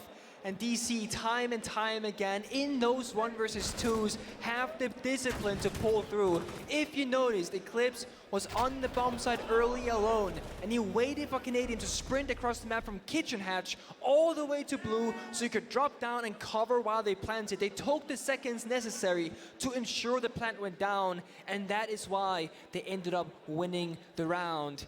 And with that, a 3-0 lead, once again, applying so much pressure upon Team One that they're forcing out their tactical timeout very early on, well, the defensive side of all things. Normally, this is where you thrive. On some maps, Clubhouse is a coin flip 50-50 or coin toss 50-50. It's not heavily favored in either direction, but that doesn't mean that you're expecting yourself or is willing to go, well, following the scoreline on a 3-0. Frustration and a bit of worry if you're Team One. Well, this is shaping up to be a bit of a blowout at the moment. Team One have won a single round since round 2 of Theme Park. It's Long been, time ago. well, if you figure that each of those rounds are about 3-ish minutes, plus the break in between, bathroom breaks, all that jazz, it's been about an hour since they last won a round. That's got to be particularly debilitating. Before the matchup, we talked about how adrenaline is going to kick in. You literally fly from Brazil to Charlotte. Very limited sleep, if any sleep at all, for this Team One group, the 3 players who are here. They're going to be excited. Playing in front of a crowd for the first time in years. They've obviously played in front of crowds in Brazil, but never in an international capacity like this. Eventually, fatigue is going to catch up to you. Eventually, that adrenaline's going to wear off, and just the mental game becomes even harder than whatever game you're playing in the server. That is a massive advantage to DarkZero. And I don't know if fatigue is starting to play in with Team One, but that could certainly be a culprit, as things have not looked great for this team over the last 15 rounds of play or so. You're right, and the thing about best of 3 is that it challenges you as a team and as an individual player in different ways. At best of 1, you can hide your map pool, play the same 4 maps with comfortability and familiarity. When it comes to best of 3s, you're going to be forced into some maps you don't really want to play. And while Theme Park might have been that map for Team One, Clubhouse might currently be that map for Team One because they don't look very confident or comfortable within the server. Fatigue or not, they need to play more together and try and find these moves that Dash is pulling out every single round to try and get back into this. There we go. That's the right better. That's the right one. One thing to note. After the timeout taken by Team One, they'll go to the bomb site with the lowest win rate for defenders, which is Jim and Master. Played so far 24 times, and it has, swap those numbers around, a 42% win rate for the defense. So not a lot of good options for Team One. Again, the 2 favorable bomb sites are Church and Arsenal downstairs, of which Team One is 0-2 on, or that bar stage defense, which they have not brought out just yet. Oh, with a standoff. Dash and NGR once again finds themselves nearby each other, and they both have a pretty good idea of what's going on. It's a premonition here. He sees the body for a second. Adrenal Surge called out by NJR. Sees him again. The Mira just continuing to do battle. Will open some of it up. Dash is in trouble. Wasting the time of the Buck. And around the corner, completely blind. Easy first pick for DarkZero. They want to storm towards 4-0. That pick's a good place for them to be. Also, to be honest, a clinical version or way of doing that for NGR. And Dash, who looked like the best player in this server between both teams, now 0-4 and getting outplayed in that 1 versus 1. That's normally Team One's way into these rounds, but right now, he's actually quite a big of a problem for them. Utility worked great as well. Mirror window inside a bathroom, gone. Jacuzzi opened up. Banshee at the top of main stairs, also gone.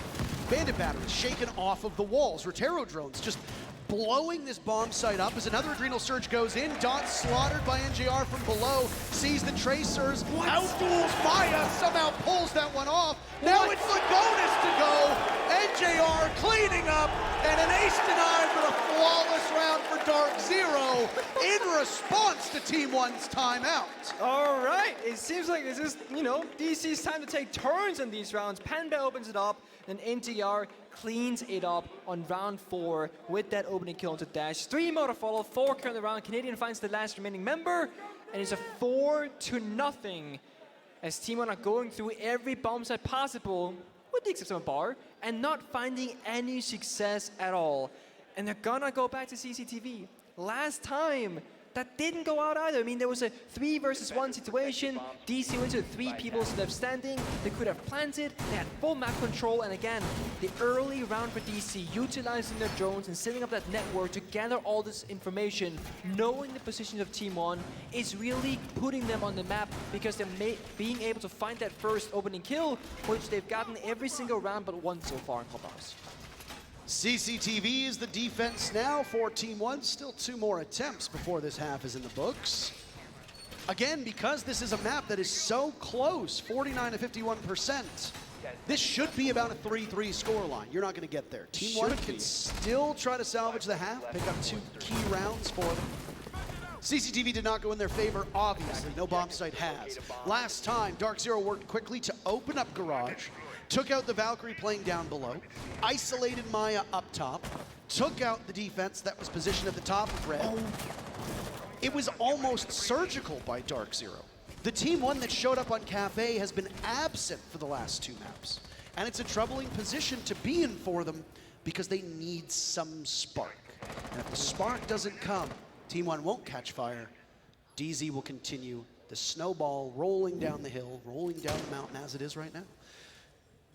30 seconds off of the clock. Discovery phase underway. Canadian creeping in through Dirt Tunnel as Jackal.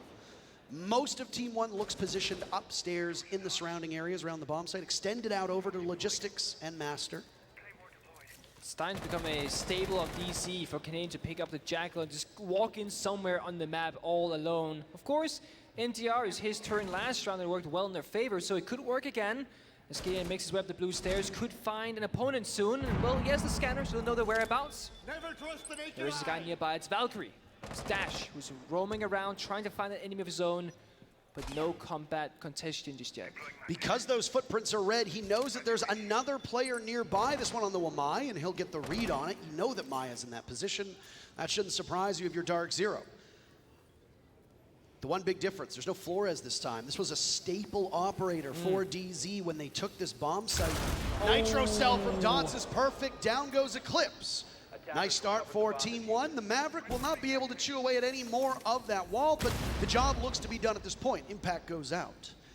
Looks like it might have taken the Selmas. They got it. Somehow, some way, they got it, and there's no more Selmas left, so this wall can't really get opened up. That means the DC are now in trouble as Maverick's taken off the board. They have to work their way through either master bedroom construction or straight through Garage, neither of which is a good idea. DZ still have drones at their disposal and one in the pocket if they need to. Adrenal Surge goes out. Maya has shifted over towards the rotate and the window of CCTV wall on Catwalk. Right now, not going to get up at all. But a grenade goes out, and now that gets Maya, pops up, Panbazoo goes down, more for Maya, 2 huge kills from Maya. Absolutely just shutting the door on DarkZero, taking control of Garage.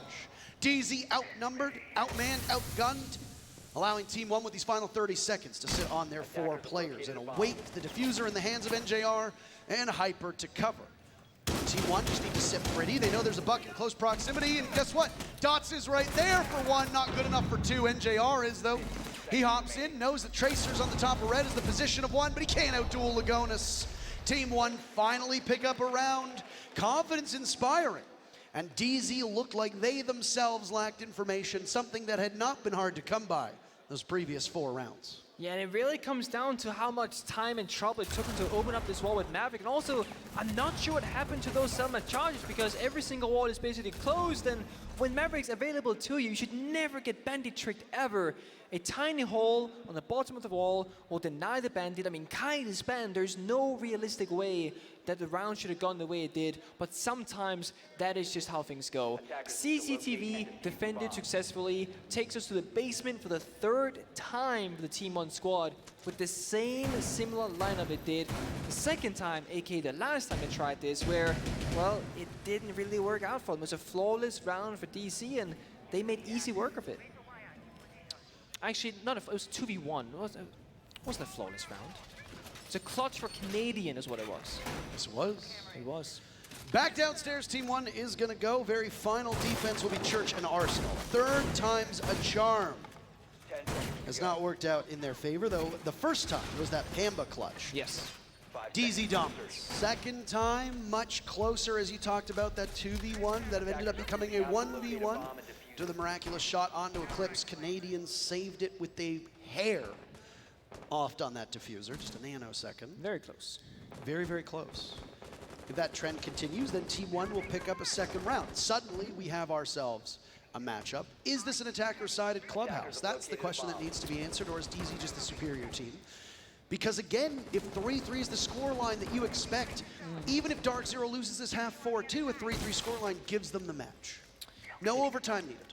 It does. I mean, looking at it, you know, from a top-down view right now, when you got both Maverick and Ibane open, I have to say that I feel like it is an attacker-favorite map if you can put those utilities to use the right way, which so far, with the exception of one round, DZ has done that, and the one time they messed up that strategical aspect, that's when Team 1 won. So I do think there's a very good chance for this to turn around once that side swap comes, well, after this last defense. Flash on the rise on blue stairs. IQ has been a necessity for DarkZero on almost every attacking half they've had because of the information game that Team 1 has been running so successfully.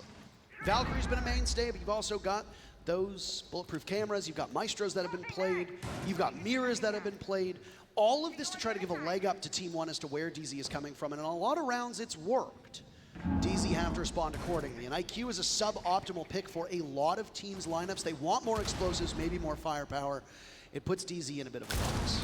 Does in the same like straight limited take from DC, and Team 1 are roaming around the main stairs trying to look for an opening, but so far playing the game patiently, not knowing the exact whereabouts of the flank watchers of DarkZero, not knowing where the drones are either, but they're looking for this opportunity.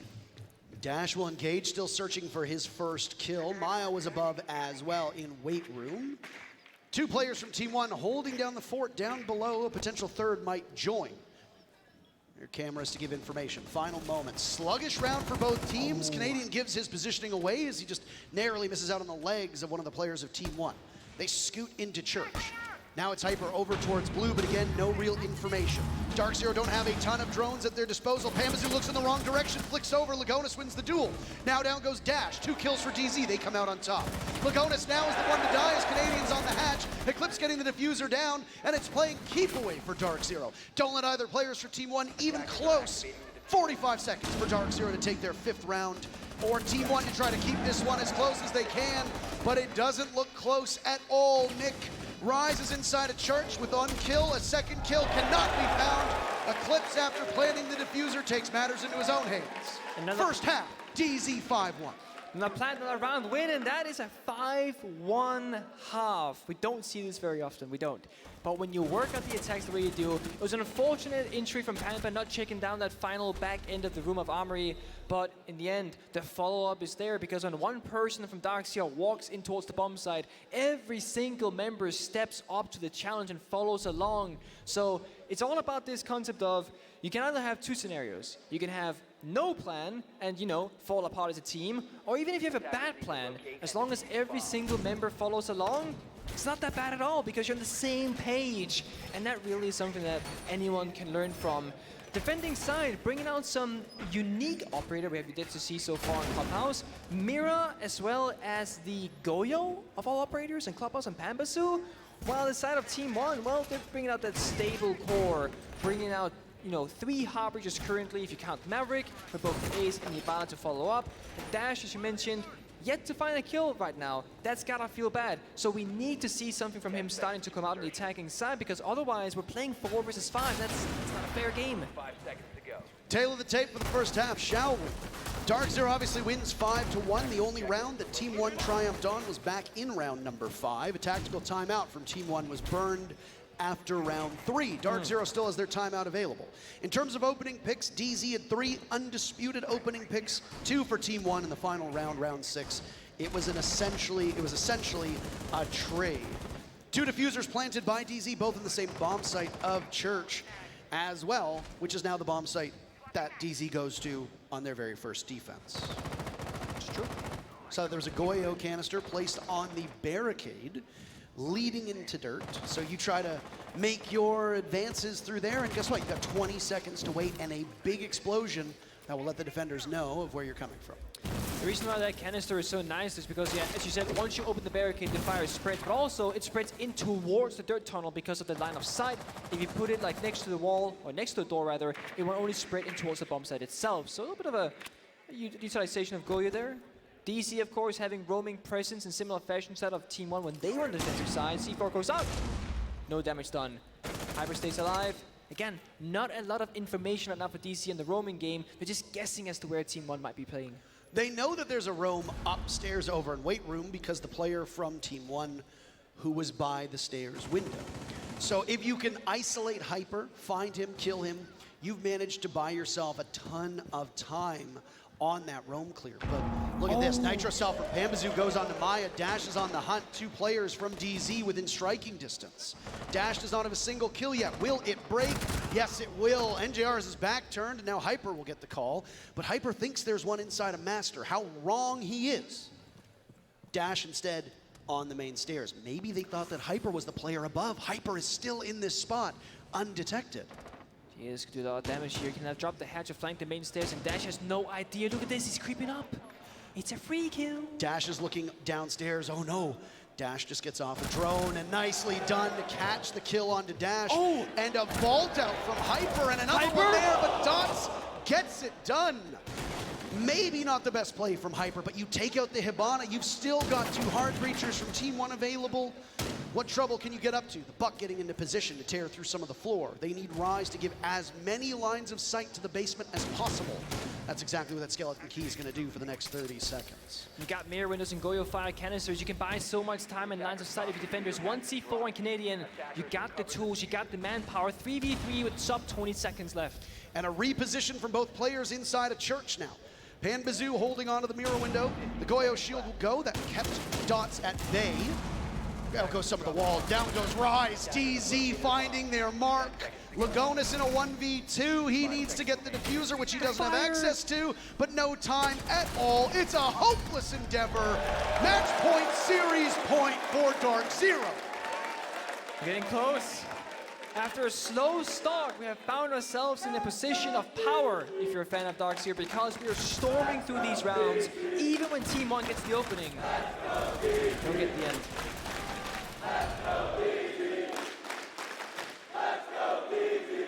I was wondering who they'd start the chance again. 6-1. They're finally feeling confident enough to believe that DarkZero might actually win this. DZ's up 6-1, and the crowd, who are very firmly behind DarkZero, seem quite reluctant to cheer, as if they're going to curse them. You said, how do you get rid of a curse? I don't know. Don't cheer. Pretty simple. The scores on these maps have been absolute blowouts. A 7-3 on map 1. Team 1 stunning us with how dominant their performance was. DZ does the same thing to Team 1 on Theme Park, 7-3 as well. Now, it's 6-1. Every round goes both ways because of how close the stats are on Clubhouse. So it's not like we look at it and we say, okay, DarkZero's on defense. They're absolutely going to finish this 7-1.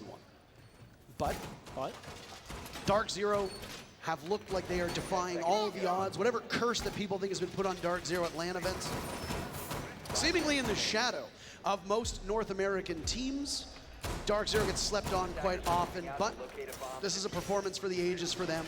If they triumph in this round, they'll go up against Team Liquid in the semifinals. Liquid putting in a clinic against G2 in the earlier match. Just gonna say, if DC does go against Liquid, you can't start the same way against Liquid as you did against Team 1, because they will not let you get away with it. No, absolutely not. Liquid is a team that is more than capable of punishing you for the smallest mistake. DZ had enough of them in Kafe that Team 1 made quick work of the match.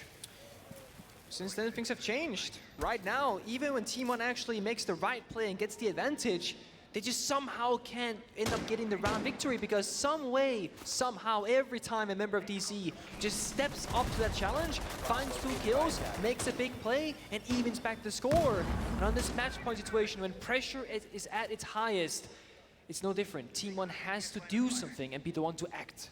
It's DZ's turn to bring some information this time around. They're going to have access to the 2 Maestro cameras. Only one remaining, though. Eclipse's bubble, as you called it, the Maestro cam that was next to the B-bomb chassis. Well, it's removed by a single Rotero drone of Dash. Incredibly good value. Maestro only gets 2 of those cams. 4 Rotero drones from Flores. Can easily find both of them and then use it on whatever they'd like. Maybe getting rid of the bandit batteries on the bathroom wall, maybe getting rid of any of the deployable shields that are around. Right now there's one in play, and that's the alibi of NJR who set it up. Halfway point of the round, Team 1 still mostly on the roof, looking for a way into this gym and bedroom bomb site. Team 1 on the razor's edge as DarkZero have match point from here till overtime. This is a commanding spot for the North American squad to be in. Yep. The intensity is rising because no one's dying, no one's taking confrontations. We're waiting, droning out, using those with terror drones with damage, destroying some soft utility, but a gunfight goes in favor. Team 1 as NJR is very low on HP, but stays alive. No healing left for him. That means that now Team 1, they can strike true against him. And Team 1's just going to rush right in, take the engagement to DarkZero. The killing begins. Lagonis is the first one. This is the command that they want. They found the Maestro as well. 2 for Lagonis, 1 for Dash. Team 1 emerges from that scuffle in great shape. Canadian knows there's one on the hatch, but he has to get towards the bomb site. A body on the top of the stairs and a spam ping inside. He needs better target prioritization.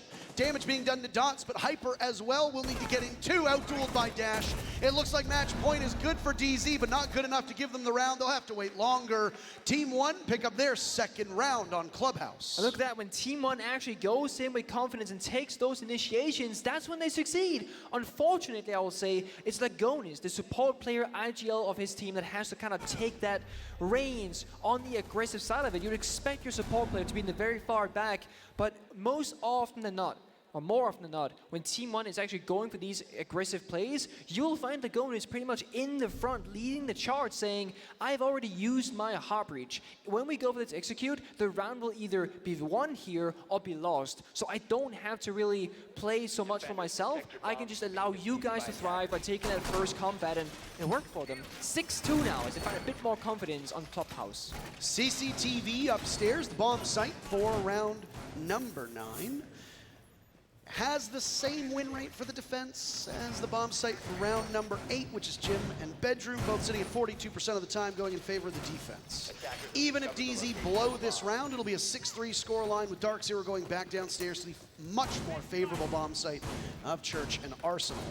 So that's your saving grace. No team is necessarily looking at it. It's not like DarkZero made an executive decision to lose here and then go to Church Arsenal when it opens up. DZ also still have their timeout. Team 1 used theirs back in round number 3, between it and round 4.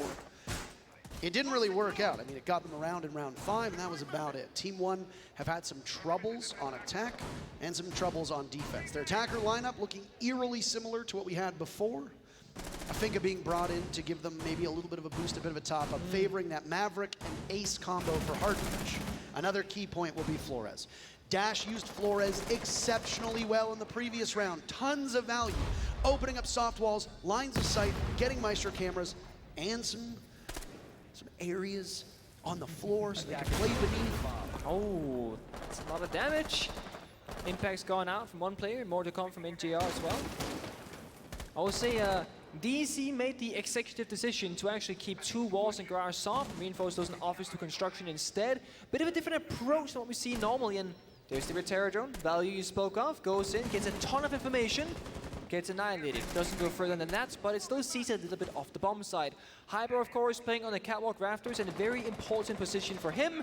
And Dash will just send another Terror Drone in and see what he can find with that one. There's 2 lurkers underneath the bomb site at the moment, one of which is Panbazoo. That's the Oryx playing at the bottom of Red Stairs, controlling Lounge, but Canadian is also over by Billiards and now heads through Bar. 2 drones just a moment ago from Team 1. It's scooted by. I don't think Canadian was spotted by either of them, so this could be up to Team 1 to figure him out. If not, the element of surprise very much in the back pocket of DarkZero. Just made it past the first drone. He might actually have the chance to flank on this one. They have no idea. There's no anti-flank as well from Team 1, no Gridlock, no Nomad. They know that there's one player from Team 1 inside of logistics. Is there a bodyguard, an escort? Dots will go back on. This is what Canadian needs to be wary of. Makes a sound for a second. The Maverick is there. 2 kills from DarkZero. They start this round. 3 kills from them. 4. How about a flawless end to this one? And how about that? DarkZero moved to the semifinals with a flawless round. They dispatched the Brazilian team of Team 1 7-2. That round ended in a brief moment, 10 seconds if not less. When Trucking lit the charge, got the first kill. Everybody followed up right after. and it's DC who are your victors in the second quarterfinals against Team One. And they have a tough opponent ahead of them, but not today. That's for tomorrow. DZ of the future will confront Team Liquid.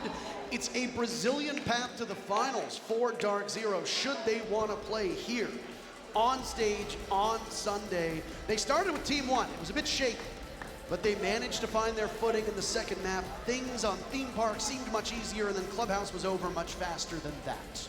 Maybe it just took DarkZero some time to wake up. I'm not entirely certain. That's what the desk is for. But one thing we can agree on is that DarkZero improved as it went on, and they are the second team to beat in the semifinals. We have a break ready for you as the players embrace on stage. We'll be back in just a moment. Sit tight.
Hello and welcome everybody to our brand new podcast. He's scratching.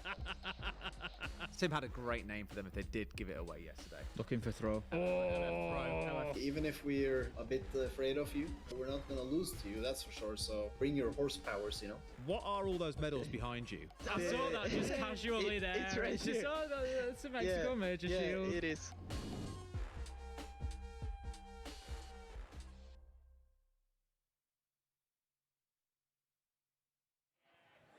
So there you have it. Team One, they disappear. And progressing into your semi-finals, you know who it is, DarkZero. These fans know who it is. Canadian, you were absolutely delighted. I guess that series didn't get off to the best start, but then you found your momentum and things started to pick up for you. Yeah, I mean, that's how best of threes work. They have a map pick. It's probably their best map. We have our map pick and then decider. So in all likelihood, that's how a best of three goes. A team should win their map pick, and then you just got to clutch up on the decider. So we just kind of shrugged it off. I think there were some close rounds. We were kind of shaking off some nerves, maybe first game on stage for a couple of guys. First game on stage in front of a crowd for a very long time as well. So just kind of shaking that off, and then, yeah, just get into the second map. We knew we were in it the whole time. It was just their map, shake those things off, and then we got second and third map to win. Hold on a second. There's a crowd here? There's a crowd here backing you? I mean, what does it mean to hear that support? Not just, while you're playing, but just in general. You're back at a Siege LAN. Yeah. I mean, I know my dumbass plays better. I stink a lot of the time, but something happens. I get in front of a crowd, and I'm just feeling it. So I think the rest of the boys were feeling it as well. After the second map, I know Rob Pamba, this is his first LAN. He started hearing some DZ chants. He said, "Oh, the crowd's ours, huh?" That's when you know, right? Oh, I said, "Yes, sir. They are ours. The crowd is ours." Look at him. I mean, you've been to the mountaintop before. You know what it takes. How much of your experience do you think is getting across to your players around you? I think that's easier to ask them than me. Obviously, I'd like to think that it contributes quite a bit, but I do think it's important in these kind of matches, keep us calm, make sure we're focusing on the right things, not kind of lose track of what's important in the match, and making sure that we remain confident because, a lot of other teams, maybe they lose confidence after that first map because kind of got a beat down. But just, remaining confident, remaining kind of calm, and knowing that we're in control of this and that we got those. Would you say it's fair to say that you've had some doubters leading into this, and are you starting to feel like now that maybe the pieces of this DarkZero jigsaw puzzle are coming together? ever since I joined the team, I've been saying it. The whole team's been saying it. We just need time to click, and we've only been constantly improving. And I think this is even just a further example of it. We went from getting grouped in Sweden Major, getting embarrassed there. Then we got second in NAL at the U.S. Finals. Then we got top 8 at Invite, and now we got top 4 at the Major. So constant path of improvement. I think we're learning more and more, finding our identity more and more. So yeah, just constant improvement. We never had any doubt. There's always going to be doubters, though. That's just how it goes. Part of the job, but as long as we know what we're capable of, we know what path we're on, that's all that matters. Just finally, two quick things. I was out in the crowd earlier on and bumped into a few people. You know, there was a certain couple out in the audience that I bumped into. Your mum and dad? My dad. Yeah, well, your dad's there, sorry. Dad's out there. My mom is also out there. Okay. Yeah. So your dad's out here, and he was going absolutely crazy whenever you were doing anything. And I want to ask you, I think he was trying to make you cringe a little bit. Did he cringe at all? He does that. Honestly, I think my whole life, the reason I'm as competitive as I am is because I like to shut him up. He used to give me a lot of shit when I was a little kid and yell at me, and my whole goal was to make him shut up. And it's not working. No, now he does it for fun. Now he does it for fun, and it's all good. But I still can't. Like I was shaking my head at him. No, I don't want this. I don't want this. You're not the loud one now. I love it. Semi-final, Team Liquid. How are you feeling? I'm excited. I've only played them once, and it was when I was a bit new to the SS3 roster. But they're an incredible team. So obviously we got to be prepared for that. It could go any way, right? We just got to show up, play our game, be prepared, study up on them. I'm sure they're studying up on us. But yeah, I'm excited for it. They're an incredible team. I think everyone's kind of considering them the favorites. So that's kind of the team you want to have a run against, right? We don't want this any easier. We want to take it the hard way. Well, congratulations. A phenomenal performance from you. The crowd absolutely love you guys, of course. Do you want to give it up for him one more time? All right, you go celebrate, and we will see you tomorrow. Thank you very much, Canadian. Cheers. All right, back to Doa on the desk to wrap this one up. All right, thank you, Ian. How about that? Canadian and DarkZero getting it done. It took 3 games, but hey, it was pretty sick, right? I mean, you look at that first one, 7-3 victory for Team 1 in map number 1. After that, Team 1 scored a total of 5 rounds over the next 2 maps. So if that isn't, convincing, I don't know what you want. This DarkZero's team, Canadian talked about it, shaking off the rust. I mean, there's no rust left up on that stage, that side of the stage anyway from those guys. Yeah, DarkZero are on now, and there are going to be people that look at this quarterfinal game and they look, okay, well, DarkZero lost a map to Team 1. They're not that good. They're not going to beat Team Liquid. Listen, that seems like a different team from what we saw in those last couple of games. And Troy's right? Canadian is absolutely correct. It's a best of 3. You don't expect to win your opponent's map pick. That's okay. I think definitely, I felt what he said when they were all playing better on the land. They were feeling the crowd. I looked behind me. I saw some Canadian flags flying as well, so that's nice to see for sure. And yeah, just people showing their support. I think that DZ being the only NA team on this side of the bracket means they will have the fans on their back at least until the finals. True. I think the nature of how DZ lost that first game, it was a real kind of crunch point of we either react and we react well and we will go on and win this, or we're just going to falter. And I think they showed great character. As Troy said, I've got that experience. I can speak to the players. We can have a chat backstage. And the momentum really shifted in their favor, and they just never let it go. As you said, the boys that had been to it's their first kind of event in front of a crowd. Once they got in the flow, they really started enjoying it. And you saw them playing with that kind of conviction, knowing that they had people behind them. It was really good to see. Absolutely. Another thing that was good to see was one round in particular. I believe round 2 was the one you want to talk about this time around. Yeah, so I mean, this is just a nice little round to highlight, I think, kind of the problems that we see with some of the younger, newer teams in Rainbow Six. It's a really good round to just kind of talk about kind of siege theory and kind of what happens in and amongst a round. So I want to start off this round with a bit of a freeze frame. I want to set up kind of what's happening, and then we'll see the big mistake that Team 1 end up making that we've seen a couple of times throughout their play, both in the group stage and now here in their opening game through the bracket against DarkZero. So we've got a setup here, and take a look at the game state right now. We've got every advantage for DarkZero. The walls are all closed. They have Toxic Babes still in their pockets. They've got a bunch of C4s, but yet Dash still walks out and takes a fight at the very front of the garage. It's just one of those little slip-ups that you see from a team when they don't need to make a move. DarkZero have to be the aggressors in the situation. They don't have rafters. They don't have construction. One of those objectives is necessary to take this bomb site. But despite that, Dash is going forward and he's giving up a free pick to NJR, who's just sitting outside the garage there. He can grab that for free. It's really unfortunate when we see newer teams like this just giving up kills that they don't have to. And I think that's nerves.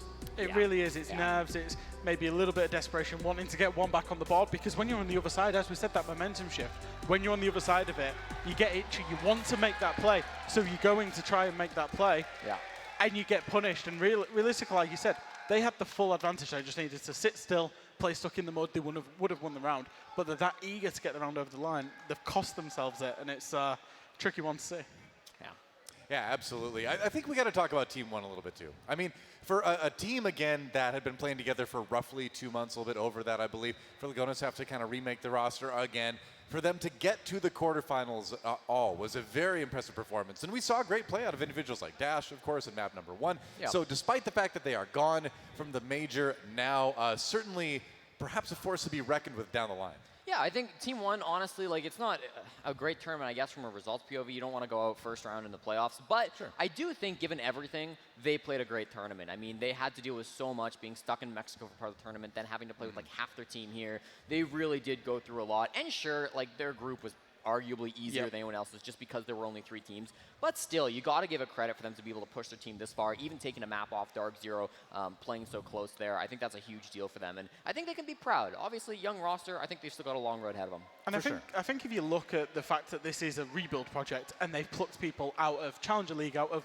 lower placed teams in BR6, some of them guys, that's their first experience at a LAN, never mind in front of a crowd. Yeah. So that's only going to serve them well for the future. Obviously, future event, we hope that they have a full 5 and can show what they're really capable of. But it shows that there's a lot of potential even just getting to this point. Yeah, I mean, you want to talk results. It's like when you do a roster rebuild like that, what are you really expecting? You're like, all right, well, hopefully we can maybe be like top half of our region. Hopefully we can be 500. Playoffs at the first major of the year, like, that's a pretty decent result, I would say. So no doubt disappointing to go out like this, but in the end, you made it, so nice job at T1 there. But DarkZero, the team moving on to face Team Liquid tomorrow. We're going to take a look at the brackets update. I kind of just spoiled it, although you saw it. You already knew what was going on. But there it is. Team Liquid versus DarkZero is our first semifinal that has been set. That is going to be awesome. I'm just going to ask, like, DarkZero, again, they looked very solid towards the end of the day, but I feel like they're going to need to be that at least and then some to be able to take down Liquid tomorrow. I think they're going to have a very difficult job with the way Liquid looked today, just comfortably dispatching of G2. But if anybody can, it's DarkZero, because they've got that momentum, they've got that experience now. There's no kind of roadblocks that they've got to overcome, because they've overcome them in that best of 3 fixture that we just played. Right. So now they're going to go into it. They will be underdogs, but I think they're going to relish being in that position and just playing with that freedom. Ian talked to Canadian about the doubters, and the doubters weren't really loud here because they were against Team 1. That'll be the game where the doubters show themselves, and we'll see who really is predicting what when it comes down to Liquid DarkZero. I think it's going to be a very close series. I think so too. I think it's going to be a fun one to watch, but guess what? We have got a banger of a match coming up after the break. It is going to be Oxygen versus BDS, NA versus EU, and then from then on, it's all NA for the rest of the day, basically. But the question is, can we have our second NA team move on to the semifinals? What does the crowd think? NA? You think NA or EU? Are they cheering for EU, maybe? Seems like NA. I'm gonna go with NA. We're gonna take a quick break, and when we come back, our third quarterfinal match of the day here at the Charlotte Major. Do not go anywhere.